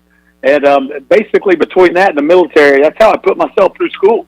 You know, I worked about 6-7 nights a week as a bouncer, and then actually joined the reserves after my sophomore year in college to get money for school, and got my GI Bill and that kind of stuff. So that helped out a whole lot. But yeah, I can never, if somebody's doing my life story, we can't leave out East Carolina, because that was a big time in my life for sure. So I remember seeing you in school, and you were always in shape. I mean, you were always like lifting weights and as you said, a bouncer. You weren't a small guy. But how did you, what did you come to ECU for? And then at what point did you say, hey man, I'd like to try and give professional wrestling a try? Yeah, so I was a wrestling fan from the time I was knee eye to a grasshopper. I grew up watching Ric Flair and Dusty Rhodes and Arn Anderson, Nikita Koloff, Mid-Atlantic Wrestling, NWA Wrestling in the mid-'80s, because I grew up in the Carolinas. And so once a month, my dad used to take me to the Greensboro Coliseum, and I'd watch these guys live. And so I was a wrestling fan my whole life. And in college, I met a personal trainer from my hometown in Asheboro named Ricky Rich, who inspired me to get in better shape and start working out. I competed. I was a competitive bodybuilder for 5 years. And the whole time I was in East Carolina, I was big into working out, but I was there to get my degree in political science. I always had aspirations to go into law school. But I fell so in love with working out, was so inspired by my personal trainer, I couldn't wait to get out of college and open up a personal training business. And that's what I did when I graduated in December of 93, opened a personal training business inside a gym, downtown Greenville, Hard Bodies, where the owners were friends of ours, and they let us train clients there. And within a year or two, I saved enough money to open up my own gym downtown. I had a personal training studio called Flex Appeal. We were down on Evans Street back when it was still a walking mall right downtown. And so I was there, and one day a wrestling promoter stopped by and asked me to sponsor a local wrestling show. And he asked me, he said, hey, you're a pretty big guy. Have you ever thought about wrestling? I told him how much I loved it. Turned out his original trainer wanted to get in better shape, and he said maybe you could help him in the gym and he could teach you how to wrestle. That guy's name was C.W. Anderson, who had a wrestling school up near Raleigh. And so the next week I started making a 1.5 hour trip on Tuesday and Thursday nights each way to go learn how to be a professional wrestler. And 2 months later, they put me in my first match, and about a year and a half after that, I had the opportunity to go down to WCW Trout to get into their wrestling school, which is called the Power Plant. And I made it through that tryout, which is probably the hardest thing I ever did in my life physically, and moved to Atlanta the next week. And after being there for about 2.5, 3 months, I met Raven And the next thing you know, I was on TV, and you brought with WCW, and you brought up that we were bigger than WWF back then, and we beat them in the Monday Night Rating 79 straight weeks. And so to be a part of that was a pretty cool experience. Yeah, you really got fast-tracked, especially then in the late 90s. And you making it through, as you called the power plant back then, which was their feeder system, was huge. But then hooking up with Raven, a part of Raven's flock, that brings back a lot of memories. And I remember you coming out with the signs. You were like, this was before, now everybody seems to have signs, whether it's fans or wrestlers themselves. You were kind of the original sign guy, if I remember. Well, here's the thing, and I've got to be honest. There was a smaller group where Raven came from called ECW.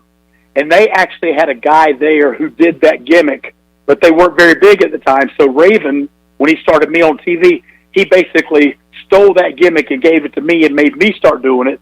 And I became friends with the guy who did it first. It was Louis Dangerous, so they used to call him Sign Guy Dudley. He was part of the Dudley faction up at ECW. And Louis and I became good friends, but he was like, hey, man, you got on TV in a bigger market than I ever did, and you got it over. So, but people refer to me as the original sign guy, and there was actually one guy before me, so I can't take total credit for that. Brad, Lodi, I remember the flock very well with Billy Kidman and Perry Saturn and all those guys. I'm curious, when you get into it, a lot of wrestlers will come in with their own gimmick and their own ideas of what they want to do, and sometimes a gimmick and a role is handed to them. So how about you with the Lodi gimmick? And it looked like you were having a blast on TV with it, so I assume you liked it, but did you have any idea you would be thrown in the way you were, and that would be your first wrestling gimmick on TV? Well, it's a funny story, the way I actually got my start in the flock. The storyline you saw me portray on TV with Raven is kind of the lackey or the flunky for the flock. That was almost our relationship in real life. Raven initially hired me as his personal trainer. I was down at the power plant in wrestling school and wrestling on the weekends, but Raven had just come down from ECW in Philadelphia and was working at WCW and wanted to get in better shape. And we met in a bar one night. He hired me, and then I went to work for him as his personal assistant after a couple of weeks of training him. He's like, hey, you're a pretty smart guy. How about if I give you X amount of dollars a week and you could pick up my dry clean and pick up my mail when I'm out of town and basically just pal around with me? And I'm like, sure, why not? Because I had sold my gym at that time, which was still in Greenville at the time. And so one night I was sitting, Raven was kind of giving me a hard time about, I was gone from Atlanta on the weekends. So I was living down there doing my independent shows in other parts of the South when he was home. And he said, man, I should really put you in the flock. And I'm like, well, yeah, that'd be great if you had that kind of stroke. And we were sitting in a bar on a Thursday night, and he called the head booker, Terry Taylor at the time at WCW, and said, hey, do you mind if I put Brad Kane in the flock on Monday? And I'm listening to him on the cell phone, and he said, oh, yeah, I forgot. Okay, thanks. And he hung up, and it didn't sound so good on my end. And he said, hey, I forgot we have a pay-per-view Sunday night at Detroit, the Palace at Auburn Hills. We fly out Saturday morning. You need to start in the flock on Sunday, so you got to get a ticket and fly with us on Saturday. And he looks at me, and I've got dark hair, and he's like, you don't really look like a star. We need to turn you into something.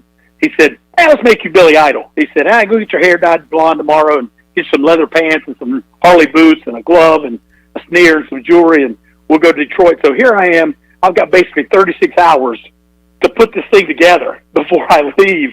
And so, and there you go. That's how it started. And so right place, right time, and in the hindsight, I think it was all part of God's plan for what he had planned for me later in life to give me that kind of opportunity. And as you said, fast-tracked me on the wrestling front.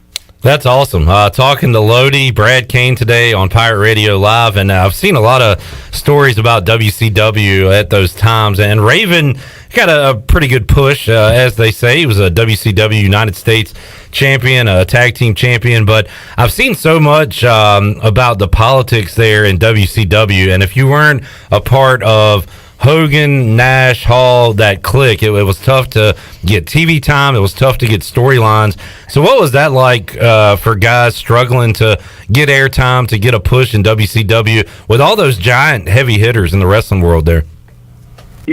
For me, to be able to step into that environment after being in the wrestling business less than 2 years was it was truly a fantasy camp for me. They paid me a whole lot of money, and I probably would have done it for free because I was just so happy to go to work every day. So there wasn't a desire at that point to get further ahead because I felt like I'd already been placed somewhere that I didn't deserve to be in the first place. But it's great that you know some of the backstage stories, because if you weren't part of the Big 12, it was really hard to break that glass ceiling. And once I broke away when the flock got disbanded and I ended up doing my tag team gimmick, the West Hollywood Blondes with Lenny Lane, when we started to get a push and we were supposed to get the tag team belts, we started getting TV time and our quarter-hour ratings were good and everybody was loving our stuff. It was the first time I really saw personally some blowback from the top guys were upset about us getting so much TV time. And then I realized it's all about money for some of those guys. And it was a little frustrating to have Hulk Hogan pull you to the side one day and tell you he was a big fan of your gimmick to Lenny and I, and then 2 days later see an article in USA Today where he buried us and talked about we were going to be the downfall of the company for what we were doing. So we talk about some of the backstabbing and saying one thing to your face but another thing behind your back. You know, I truly ran into some of that, so that was kind of frustrating. We're talking to Brad Kane. He is the ECU alum. You might remember him as Lodi back in the WCW days. We'll catch up, find out what he's doing now. But I wanted to ask you about that. Our buddy Big Dog told me that your debut match on Nitro back then was against Chris Benoit. Do you remember that one? Do I remember that? How many people get to debut their opening match on Nitro live against someone as great as Chris Benoit? And to this day, still one of the best guys I was ever in the ring with. He was absolutely phenomenal. And there's a tremendous story behind that we don't have time to explain now, but in a nutshell, obviously he's a superstar and I'm well below him. He was working with Raven. We were in a feud at the time. And we knew a week in advance that I was going to be facing him at Nitro the next week. And my tag team partner told me, he said, man, you know Chris is going to lay that match out for you. But if you could do it, here's what you should do. And we kind of put together a dream match of how that match would go for the way my character was getting treated on TV at the time. And we were at TV the next week, and I saw Benoit at 2 o'clock when we got to the building. The show starts today. And I'm like, hey, Chris, let me know when you want to get together. Whatever you want to do tonight, I'm good. And he's like, okay, we'll talk later. So it's 4 o'clock. We still hadn't talked. So I go grab him again. I'm like, hey, Chris, you know, whenever you got a chance, it's my job as the young guy to go find the veteran and say, hey, whenever you're ready, talk about our match. And he kind of blew me off again. He said, we'll get together later. Well, it's like 7:30, and I haven't talked to Chris yet. We go live at 8 o'clock. And I don't know if you remember or not, but a lot of times the flock would come down during the middle of the show, or we'd sit in the front row before the show started. It's 7:45. We're going live at 8 o'clock, and I don't know what we're doing. And we were going to go out before the show started. And I ran to Chris. I'm like, Chris, can we talk? He's like, Lodi, what's wrong? We're not going out for another hour. We can put this together later. I said, no, I'm going out right now. I said, what do you want to do? And he looks at me and he says, what do you want to do? And so I basically fed him that dream match in 30 seconds. He said, sounds great. See you out there. And so I laid that entire match out. He heard it one time, came out at 9 o'clock, and we did it. And to be able to do that's beyond professional. And for him to allow me to call that for him and agree to it, it really felt good. So that was a good time working with Chris.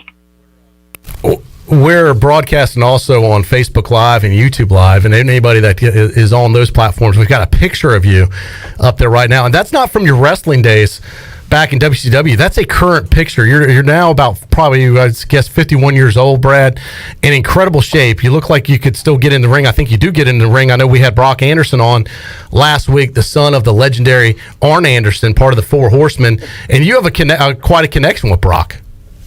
I do. I've known Arn since before I got in the business, and Arn was an agent when I was at WCW. But I now have a wrestling school in Matthews, North Carolina. I live in Charlotte. And he approached me after Brock graduated in 2019 in December and asked me if I'd be willing to train Brock because he wanted to get into the wrestling business. And so Brock came to practice 3 days a week for about a year and 2 months, a year and 3 months. And, you know, his dad, Arn, obviously was working at AEW. And Cody had him come in for kind of a tryout match. And he went down there and they gave him a job on the spot. So he has been working on TV with AEW since then. So that's really cool for me. And he has his first independent booking this coming weekend. And you jokingly said, I look like I could still wrestle. And I do still wrestle. That's the crazy thing. I work every weekend somewhere. And I'm very excited. This Saturday night, Spartanburg, South Carolina, I'm actually wrestling Brock live in front of a crowd for the first time ever. And Arn's going to be in his corner. So that's going to be a really good show Saturday night down in Spartanburg, South Carolina. Who's going to be in your corner? Are you bringing Raven back? I got no. Hey, it's just me and the signs, man. We're going to go down there, and I'm excited. It's a great show with a lot of big names on it, and I'm excited to work with Brock. And for me to be standing in the ring Saturday night and watch Arn Anderson come out to be part of my match, it's going to be hard for the fan and me to not pop and basically retain my character.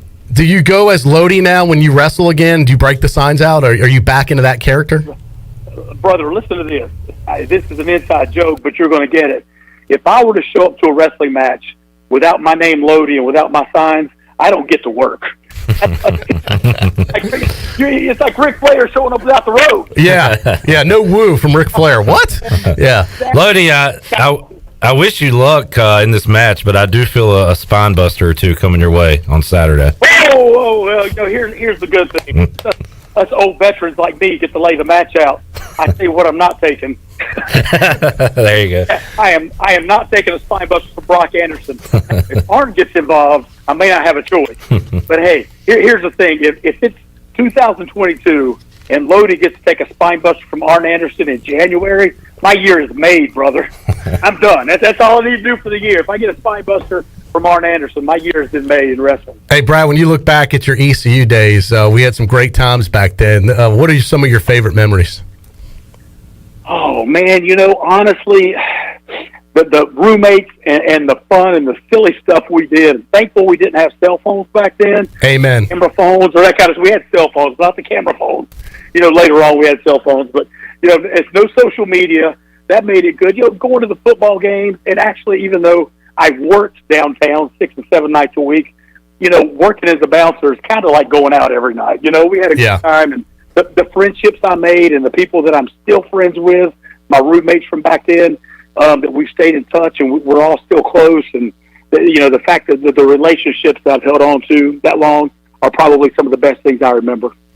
Brad, folks want to follow you online and maybe follow you on Twitter. How can they, what's the best way for them to do it? Give us your Twitter handle so people can keep up with what you're doing nowadays. Everything is Lodi1 Brad, Lodi, the number 1 Brad. My Facebook, my Twitter, my Instagram, all that stuff's out there. And my personal training gym is yourflexappeal.com. It's got all the information on there about the wrestling school and that kind of thing if you're interested in that. So, I know we don't have a lot of time to talk, but I have really lived a blessed and charmed life. And I know for a fact, I was telling you earlier, I think God had a way of giving me that experience to go out every single night in front of, thousands of people and, not a whole lot of clothes and feel comfortable to be able to talk and interview and whatever. And so now the main thing I do in my wrestling is actually spreading the gospel. And so I do a lot of public speaking now. And I think basically God used wrestling to give me the experience to be able to go into any place now and talk and not feel any embarrassment or shame. And just that kind of experiences allowed me to speak and spread the word like I do. So that's probably the biggest thing in my life that I'm most thankful for. I got a million more wrestling questions, but Troy, as you know, Glenn and CJ just started a wrestling podcast here at Pirate Radio. Yeah, we might have to have you back. And I'm thinking Lodi could be a future guest on that to talk some wrestling with these guys. Absolutely. Because I got a ton of questions we're not going to get to today. So. Yeah, and Brad, I know we were short on time, so we only have so much time. I don't want to keep you from doing what you're doing. How are you doing? Do we need to let you go? No, I'm good. Okay. Well, if you've got a couple wrestling questions, Clip. Well, I am curious who you got a match coming up with Brock Anderson this weekend. Who are your favorite guys to watch today, Lodi?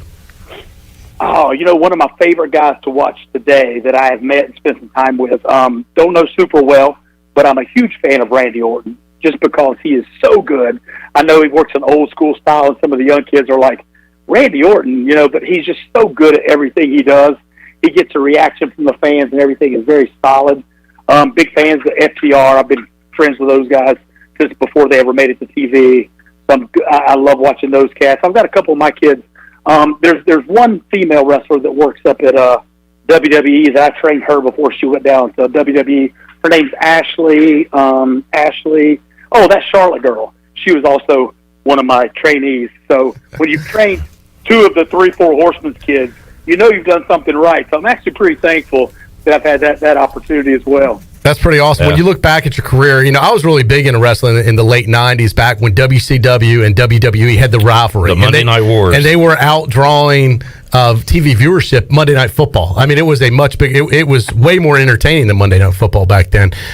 I mean, you wrestled, Brad, with some legends in this. I mean, Hall of Famers and just guys that transcend wrestling. I mean, they're just celebrities outside of the world of wrestling. When you think of guys like Hulk Hogan and people like Ric Flair that you've had involvement with, what's it like? What's it like hanging out with those guys? Not in the ring, but like outside of the ring. What are they like?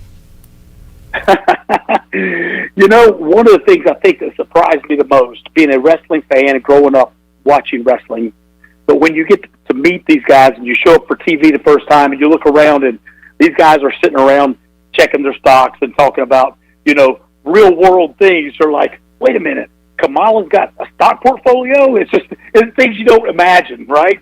And you see these guys in their real life settings as opposed to just the character they are on TV.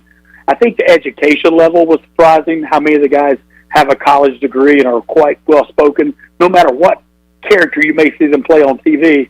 And, you mentioned back in the late 90s when we were so hot and had so many people watching, and going out in public was a real chore for me back then. It was difficult. And if I wasn't in the mood to basically get involved with an autograph signing, I mean, it was hard for me to go to the mall or to go to movies, just because with the blonde hair and the black sideburns, I really couldn't hide that. So people recognized me almost everywhere I went. And while that sounds cool, it can become a burden after a while, because sometimes you just want to be normal. Yeah. And the thing is, instead of getting angry, or if I was in a bad mood and being maybe not nice to a fan, you're like, well, what's the big deal? That fan is just being a fan. And if I wasn't in a good mood, or if I didn't feel like I could be kind to somebody, I ended up just staying home a whole lot of times when I was home from the road, just to avoid that situation. Well, and I know, like, when you were in school, people knew who you were, and you were Brad, and you were a nice guy, and people, recognized you, but it wasn't, you were just Brad, the pirate. But when you came back, I remember it was late 90s, you were kind of in your prime, and I remember being at Traybrook Apartments out there by the pool, and there was a big summer party, and it wasn't Brad that came back, it was Lodi that was at the party. And it was you're right, it was a big deal that Lodi had come back to Greenville and was hanging out with everybody.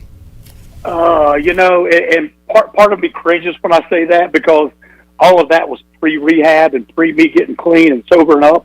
So some of that's a bit of a blur, but it was, and the thing was, it was like that everywhere we went. Yeah.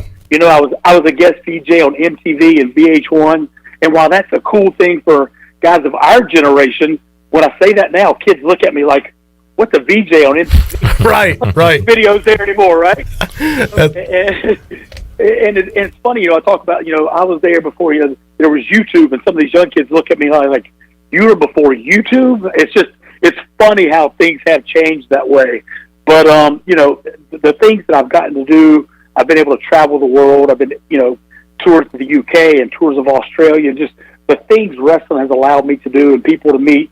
And then, it's just been an absolute wonderful ride, and I'm so thankful for all of it. Are you ever able to get back to Greenville? We'd love to have you at a football game this year. ECU kicks off with the NC State to start the season, I believe, September 3rd. Love to have you as a guest of Pirate Radio if you can make it back down to Greenville for one game. That would be phenomenal. You know what we should do is we should probably plan on Brock and I coming back together. Even better. We should make that a weekend trip, because I know that'd be awesome. We should make that happen, and Brock and I'll take the trip down, because I know we still have some friends there or whatever, and I do need to get back down there. One of the things with the games being on Saturday, there is no off season in wrestling, even in the independent wrestling scene. I'm basically booked somewhere every Friday and Saturday night, so I work every weekend, and so because I'm booked months in advance, it would just take me making the time to take a weekend off. And so I'm a bit of a workaholic, and I love what I do, and I feel like the fact that fans and promoters still pay me at this day and this age to go out and be my Lodi character is a lot of fun. But I know I have more days behind me than I do ahead of me, so I need to start winding some of that down, because the old body can only take so much. But yeah, I need to get back to a football game. East Carolina State sounds like a wonderful. Yeah, if you can note, then I'll send you a message. September 3rd, if you're going to take a weekend off, that would be a great one. And as Hulk Hogan would say, listen, brother, we'll roll out the purple carpet for you. We'll have everything taken care of for you. If you guys can come hang out, we'd love to have you. I will talk to Brock about that this weekend after I beat him in Spartan. I'll make it up to you. I'll drive us to Greenville one weekend. Brock, what do you think? That'd be awesome. You guys won't regret it. Brad, God bless you, man. So, continued success. So happy for you and your career and what you're doing now in this new stage of life. And keep up the great work, and we'll be in touch. Thank you guys for having me on. And if you ever want me on the wrestling portion of your podcast or radio show or whatever, I would love to do it. As you can tell, I love to talk. You can count on it. We'll be in touch. Definitely. And I'll get you in touch with those guys, and we'll get you on the podcast for sure. But thanks so much, Brad. Really appreciate your time. Yes, sir.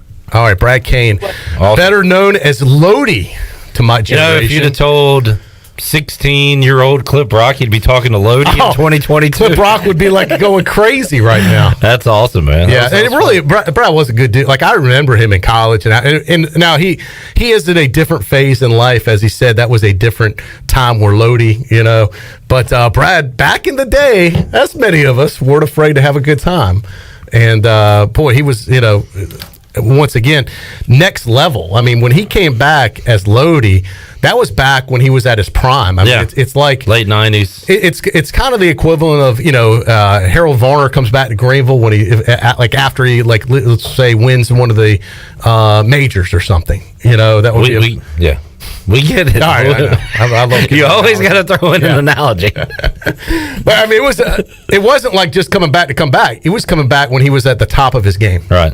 And now he's here on Pirate Radio, and he's still freaking wrestling. How about that? He is. You saw what he looks like. Yeah, I mean, he's incredible shape, still wrestling, and then coaching all these guys. Yeah, and he's got a match coming up in. How about that? I guess a past versus the future. Yeah, Brock Anderson. Great interview versus Lodi. Entertaining guy to talk to. And every time we have these guys on, Jeff Charles has had a lot of great wrestling guests on from the booth in the past. Yeah. We've talked to Cesaro, yes, and Natalia, and we've had some great guests on. Great ones from WWE. So they're all like super entertaining because their job is to be an entertainer. So they're all fantastic interviews. I will say this, Clip, we've done a number of these wrestling interviews with guys.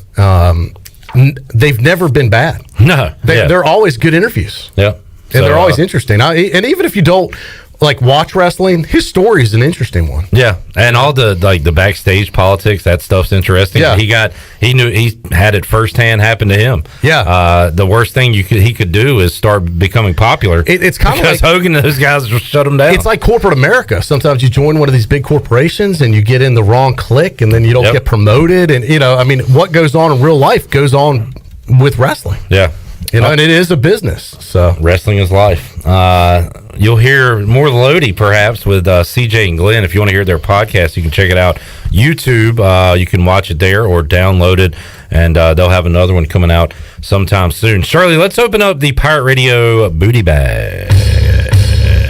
Booty, booty, booty, booty, booty everywhere. Booty, booty, booty, booty, booty everywhere. All right, 317-1250. Shirley, what are we giving away on this Monday? Lunch for two at Tiebreakers. Sounds like a winner. What caller are you looking for? I am going to go with caller number 8. Caller 8, 317-1250. You'll be a winner. What'd you get last time you were at Tiebreakers? I know I put you on to the chicken cheesesteak wrap. I got that for pretty much the whole football season. Towards the end, I discovered the lemon pepper wings. And I got those. Different dry rub. I like the dry rub. Lemon pepper. I went with those. I went with 2 different orders of wings yesterday at Tiebreakers. So I got there around 1:30, and I was starving. So as soon as I sat down, I said, give me an order of 10 wings, medium style. And then about 5 o'clock, about 5:30 or so, second half of the second game, I decided, hey, I want some more. He did 2 shifts, his lunch shift and dinner shift. So putting in the hours. That's playoff football. They have got some great wings over there at Tiebreakers. They do. All right, let's take a break. We'll come back. More to go after this.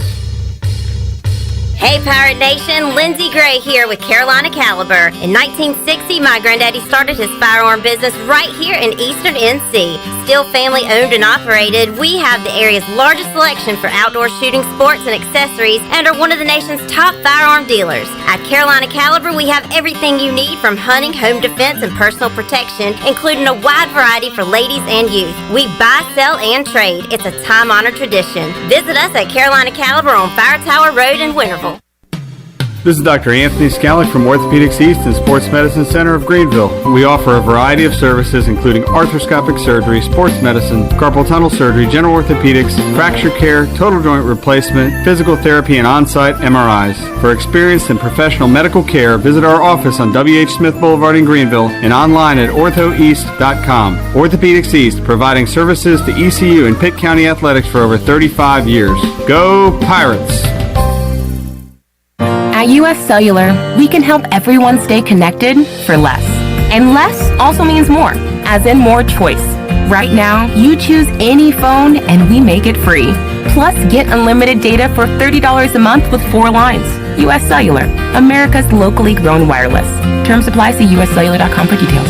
Now that life is returning to normal, we have found a lot of good things that came from the pandemic. One of them is not having to go to the wireless store anymore. The Cellular Warehouse team has been in the business of delivering phones to your home and office for 20 years. People found out about our free delivery service and love the ease of getting a new phone, tablet, or hotspot. Call Toby Williams today at 252-799-7051 so you can start experiencing the joy of never going to a wireless store again. Cellular Warehouse, your local U.S. Cellular authorized agent. Before anyone walks into your business, the outside is what they see. Make sure your first impression is a good impression with the right curb appeal. Hi, this is Daniel Andrews from Dan Andrews Lawn Service. We specialize in making your business look great. Let us handle all your professional landscaping needs. We do it all so you don't ever have to worry. Residential services are also available. Call us today at 717-8006 and we'll come out and give you a free quote. Taking care of your landscaping needs is all we do, and we've been doing it for over 20 years. You can trust our reliable team at Dan Andrews Lawn Service, covering all of Eastern North Carolina. University PC Care has been the Pirate Nation's go-to IT expert since 2006. They thank you for your continued support and trust during these trying times. Many services can be done remotely and free pickup and delivery is available. As a Dell business partner and Apple authorized service provider, you can count on University PC Care for all your personal and business tech support needs. To make a remote appointment or to bring in your device for service at their Greenville or New Bern locations, call 558-1280 or go online at universitypccare.com. At Union Bank, we understand you live life on the go. That's why our banking options are designed to serve you, wherever you are. If you want to meet us in person at one of our local branches, complete banking tasks on the go from the mobile app, or bank from your office with convenient remote deposit and cash management services, we're everywhere you need us to be. Whether you're simply managing a busy schedule or an entire business, we're right there with you with personalized service and helpful tools. Call or visit us online at unionbanknc.com. Union Bank is a member FDIC and equal housing lender. Get the best of the best for less at Bostic Sugg Furniture. The best name brand furniture at savings up to 15% off store-wide, plus 12 months special financing. Save on the best looks for your home. Save up to 70% off clearance items or get 72 months special financing. Get your best night's sleep on a comfortable new mattress with 72 months special financing. It's better than the rest. It's the best of the best, and it's going on now at Bostic Sugg Furniture. Pirate Radio. We're going to be bigger, faster, stronger, and older. That's always a good combination. The voice of the Pirate Nation.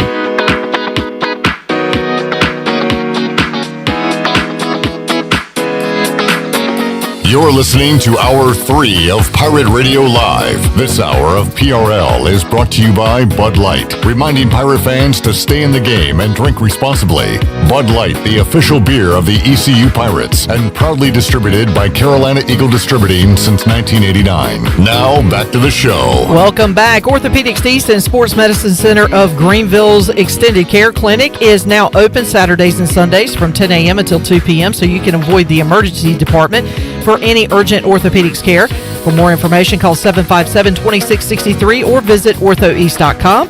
Orthopedics East, providing services to Eastern North Carolina and the Pirate Nation for more than 35 years. And congratulations to Victor Long of Greenville. Picked up lunch for 2 at Tiebreakers. Tiebreakers is open every day at 11 a.m. and it's the best place to watch your favorite sports while enjoying the best wings in town, along with sandwiches, appetizers, cold beer, and more. Follow Tiebreakers on Facebook and Instagram for daily updates. Now let's head back into PRL. Here's Clip. All righty. That was a fun trip down memory lane and wrestling talk with one of Troy D's classmates, Lodi, Brad Kane. Great guy. Yeah. How about Donald said on Facebook Live, I remember watching WCW in Chapel Hill with Hogan, Savage, and Goldberg. Boy, what a lineup there. Lodi came out with a tag team match wearing an ECU football jersey. Oh, I forgot about that. So the Tar Heel boos were music to his ears. That is awesome. Yeah, so Lodi always did represent the Pirates. Thanks to Johnny, saying tremendous interview. If you missed it, we'll have it archived on all our platforms. But awesome to hear from Lodi today. A great Pirate, and what a history in wrestling, and still helping the younger guys out now. I never thought there would be another group, another organization that could compete with Vince McMahon. Yeah. But right now, Troy D, you've got AEW, which Brock Anderson is a part of, and they're really giving them a run for their money. I think I was talking with some folks about this off the air. It might have been Jeff Charles. I think they've done a great job of meshing some of the legends with some of the new talents. So you've got guys like me that remember the guys from the 90s, and even the announcers like Tony Schiavone that I grew up with as a kid. Good is old the announcer. JR. Those guys are legends to people like me. Freaking Sting is a part of it. Right. Like and they got even some of the old guys that are still a part of it. Yeah. And then they're bringing up some new talent too. So they've got some of the old names you remember as wrestlers, not just announcers. But then they've got, and they they put on a good show. I got to tell you, they have a lot of show business towards it. And I don't think wrestling as a whole will ever get like it was late 90s. No, I think that's peaked. I think there's so many other things now. Correct. It was a different time. That was a wild time, though. It was I remember I have a friend that's probably listening that is a very successful business owner in town. And he would tape one and watch the other. It was that popular, so he didn't miss what happened. And at that time, they'd kind of talk crap to each other through fan signs. Yep. So you'd have the WCW guys just blasting WWE with like a lot of their signs. Well, wasn't it Triple H and DX were like in Atlanta on a tank, like outside of where Nitro was having a show? Oh, they do stuff like that. It was great. They would just try and roast each other. Yeah. And for me, that was some of the more entertaining things going on. But it was Lodi was big time, man. He was at one time in that late 90s, he was as popular as any of those other guys. I had to remind Bryce Williams about the Manning cast tonight. One of their guests will be The Rock. They have guests. Mm-hmm. By the way, Bryce, I sent the reminder to him. He said, I'll give it a tune in. And then he said, isn't the Rams game at 8:15? I said, Bryce, we're gonna need some tutorial time with Bryce. They're up there, and the game's on too. They're gonna be breaking down the game. What channel's ESPN too? And he said, "Oh, okay, that's pretty cool." There's no way, Bryce. There's no way he sees it. No. Now it's on ESPN too, right? The Manning cast, right? Now is that ESPN TOO or TWO? You got to log in. I can get. Well, there's no way he finds it. I put on ESPN. It was just regular guys talking.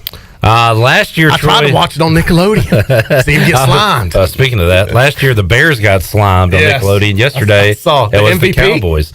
Once again, the Barstool guys, they fixed the MVP. Well, they're taking credit for it anyway. I mean, why? How else would Dak Prescott be the MVP of a game? The losing quarterback of the Nickelodeon game gets the Nickelodeon valuable player. That was a great graphic of Mitchell Trubisky handing over the MVP award to Dak Prescott. Very deserving. And I saw a great thread of like, all right, predict next year's MVP. Who is the losing wild card quarterback? And it was like Kirk Cousins. It was none of the top notch guys. It was who's going to be the loser. I had a friend today tell me, "You're just mad because the Bears don't have as many memes against their team as the Cowboys do." Wow. I'm like, no, we got plenty of memes against the Bears too. This is just funny right now. No, yeah. I mean, the Cowboys own the meme department. Well, I think because the Cowboys are so divisive. You either love the Cowboys. My friends that love the Cowboys. I mean, there is no one else but the Cowboys, and everyone else I know can't stand the Cowboys. It's one way or the other. You're not lukewarm. Either way. You either can't stand the Cowboys or you love the Cowboys. As a Washington fan, obviously, I've hated them my entire life. But Chandler, earlier today, you said, you know what? I hate the Cowboys. Why did you just dislike them before this, but now you hate them? What happened? I don't know. I didn't want to be in between anymore. And it's either you respect them, and now I kind of went to the side of hate. They're so easy to hate. They're fun to hate. I have found out that they're easy to hate. I really don't hate them. I just find it so funny when they find new ways to lose like this, and I kind of can relate. I love laughing at them, which I found myself doing that a couple of times yesterday. And I do feel for their fan base because we've all been there. We've all had tough times. So, I mean, I understand. I'm going through it right now. Now, here's the question. Do you think McCarthy lasts? Well, it's funny today because so Stephen Jones, Jerry's son, it was something to the effect of, we believe Mike McCarthy will be back this year. Well, don't they make that decision? Yes, him and his daddy. So what did that like? You don't have to believe or think or predict. You make the call. It's a lot like George McCaskey with the Bears. He was asked, you're holding all these guys to these standards, and the coaches and the general manager. Do you hold yourself to the same standards? I mean, it was a pretty damn good question this reporter asked. He goes, well, I have the support of Bears ownership behind me. They've given me the green light to do what I need to. Yeah. Well, guess who's Bears ownership? He is. Yeah. And by the way, the other owner is his mom. Him and mommy are Bears ownership. That's like me saying I have the support of Pirate Radio ownership. Yeah. Yeah, well, I should hope so. Every time I ask Troy something, he's like, well, let me run it up the chain of Pirate Radio. Let me check with the management team. Let me think about it. Let me get back to you. But no, I just wonder whether because I wonder if the pressure will build in Texas to make a change. And that way they can say, here's my theory at lunch today.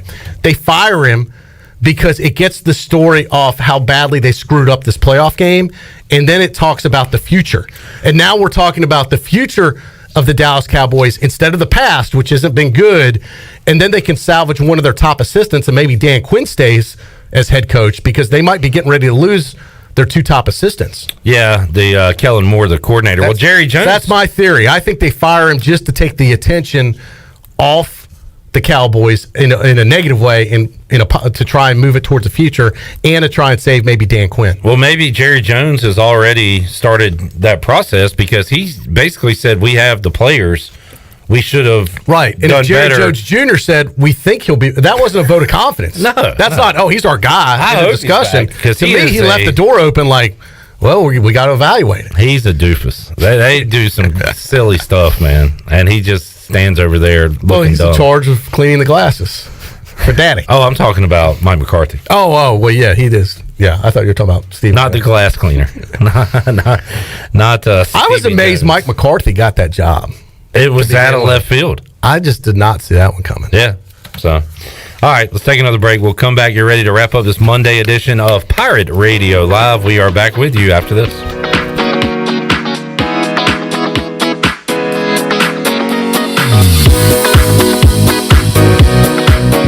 Hey, Troy D here with my good friend Kelvin Rawls from Pest Tech. Kelvin, I just want to thank you and Chris and all the great folks at Pest Tech for such awesome service. You totally eliminated the mosquitoes in my backyard, plus the fire ant problem I was having in the yard. Hey, you're certainly welcome, Troy. I have heard the same thing from all of our customers through the year of COVID. With everyone being home, they want to enjoy the outside and being mosquito, fire ant, and pest free. Enjoy all your property from the kitchen to the curb. Visit pesttechofgreenville.com today for complete service. Hello, Eastern North Carolina. If you're looking for a great place to work with competitive pay and advancement opportunities, Pitt County Schools is hiring. We employ over 3,000 people, and we're one of the largest employers in Pitt County. Pitt County Schools is currently seeking teachers, bus drivers, school nutrition personnel, facility staff, custodians, clerical staff, and more. We offer advanced leadership opportunities for our educators and competitive pay for our skilled labor force. Come work for a diverse, thriving school system and be an important part of ensuring success for the students of Pitt County who are the future of Eastern North Carolina. To fill out an application, visit our website today at pittschools.org. That's pittschools.org, or go directly to our job postings at bit.ly/PCS employment. That's bit.ly/PCS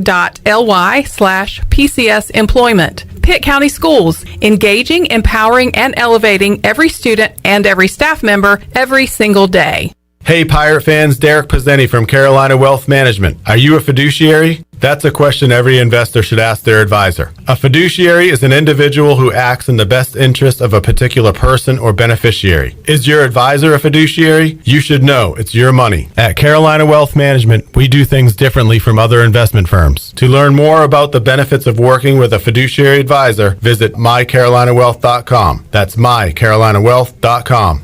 Warren's Hot Dog Pizza. Homemade lemonade. Hey, Pirate Nation, are you ready for some Warren's hot dogs? Warren's original Hot and Judy's mild sweet chili hot dogs have been the official hot dog of sports fans for over 30 years. Pick up a tailgate special this football season of 10 or more hot dogs for only $1.50 each. Warren's in Greenville across from Ron Ayers Motorsports and the new Chocowinity location next to the fire department. Warren's hot dogs. Want some? Get some. Go Pirates. When I need jeans, I order online because I know exactly what I want. They have just one moving part, and if there's something wrong, I exchange them. Buying a vehicle, especially pre-owned, is way different. Lots of moving parts. You don't want to get stuck. For a worry-free purchase, visit Phelps Chevrolet. We've been here in town a very long time. You know us. You know we stand behind everything we sell. Phelps Chevrolet in Greenville. Come get you one. Have you ever seen those exotic aquariums like the guys do in Las Vegas on television? You ever thought about having one of these aquariums in your business? It's more affordable than you think. This is Hal Pruitt with rentafishtank.com. We can make having an aquarium in your business turnkey with no work, cleaning, or hassles for you. Rentafishtank.com creates a relaxing atmosphere and keeps children occupied. Rentafishtank.com already services many dental, pediatric, and doctor offices, plus hospitals and senior living centers. Check us out at rentafishtank.com. Be sure to check out David Price Construction for all of your commercial or custom residential renovation and building needs. Run by ECU alumni, David Price Construction specializes in commercial projects, maintenance on facilities, and large-scale residential renovations and additions. Proud to be voted the Remodeler of the Year by the Home Builders Association of Raleigh-Wake County in 2018 and Best Business Commercial Remodel Project winner for 2020. David Price Construction, the proud ECU Home Services partner.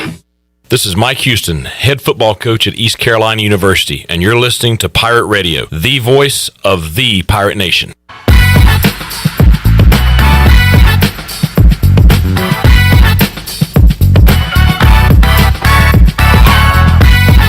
You're listening to Hour 3 of Pirate Radio Live. This hour of PRL is brought to you by Bud Light, reminding Pirate fans to stay in the game and drink responsibly. Bud Light, the official beer of the ECU Pirates, and proudly distributed by Carolina Eagle Distributing since 1989. Now, back to the show. Welcome back. Taking a quick look at your stock market report. The Dow was down 201 points and closed at 35,911.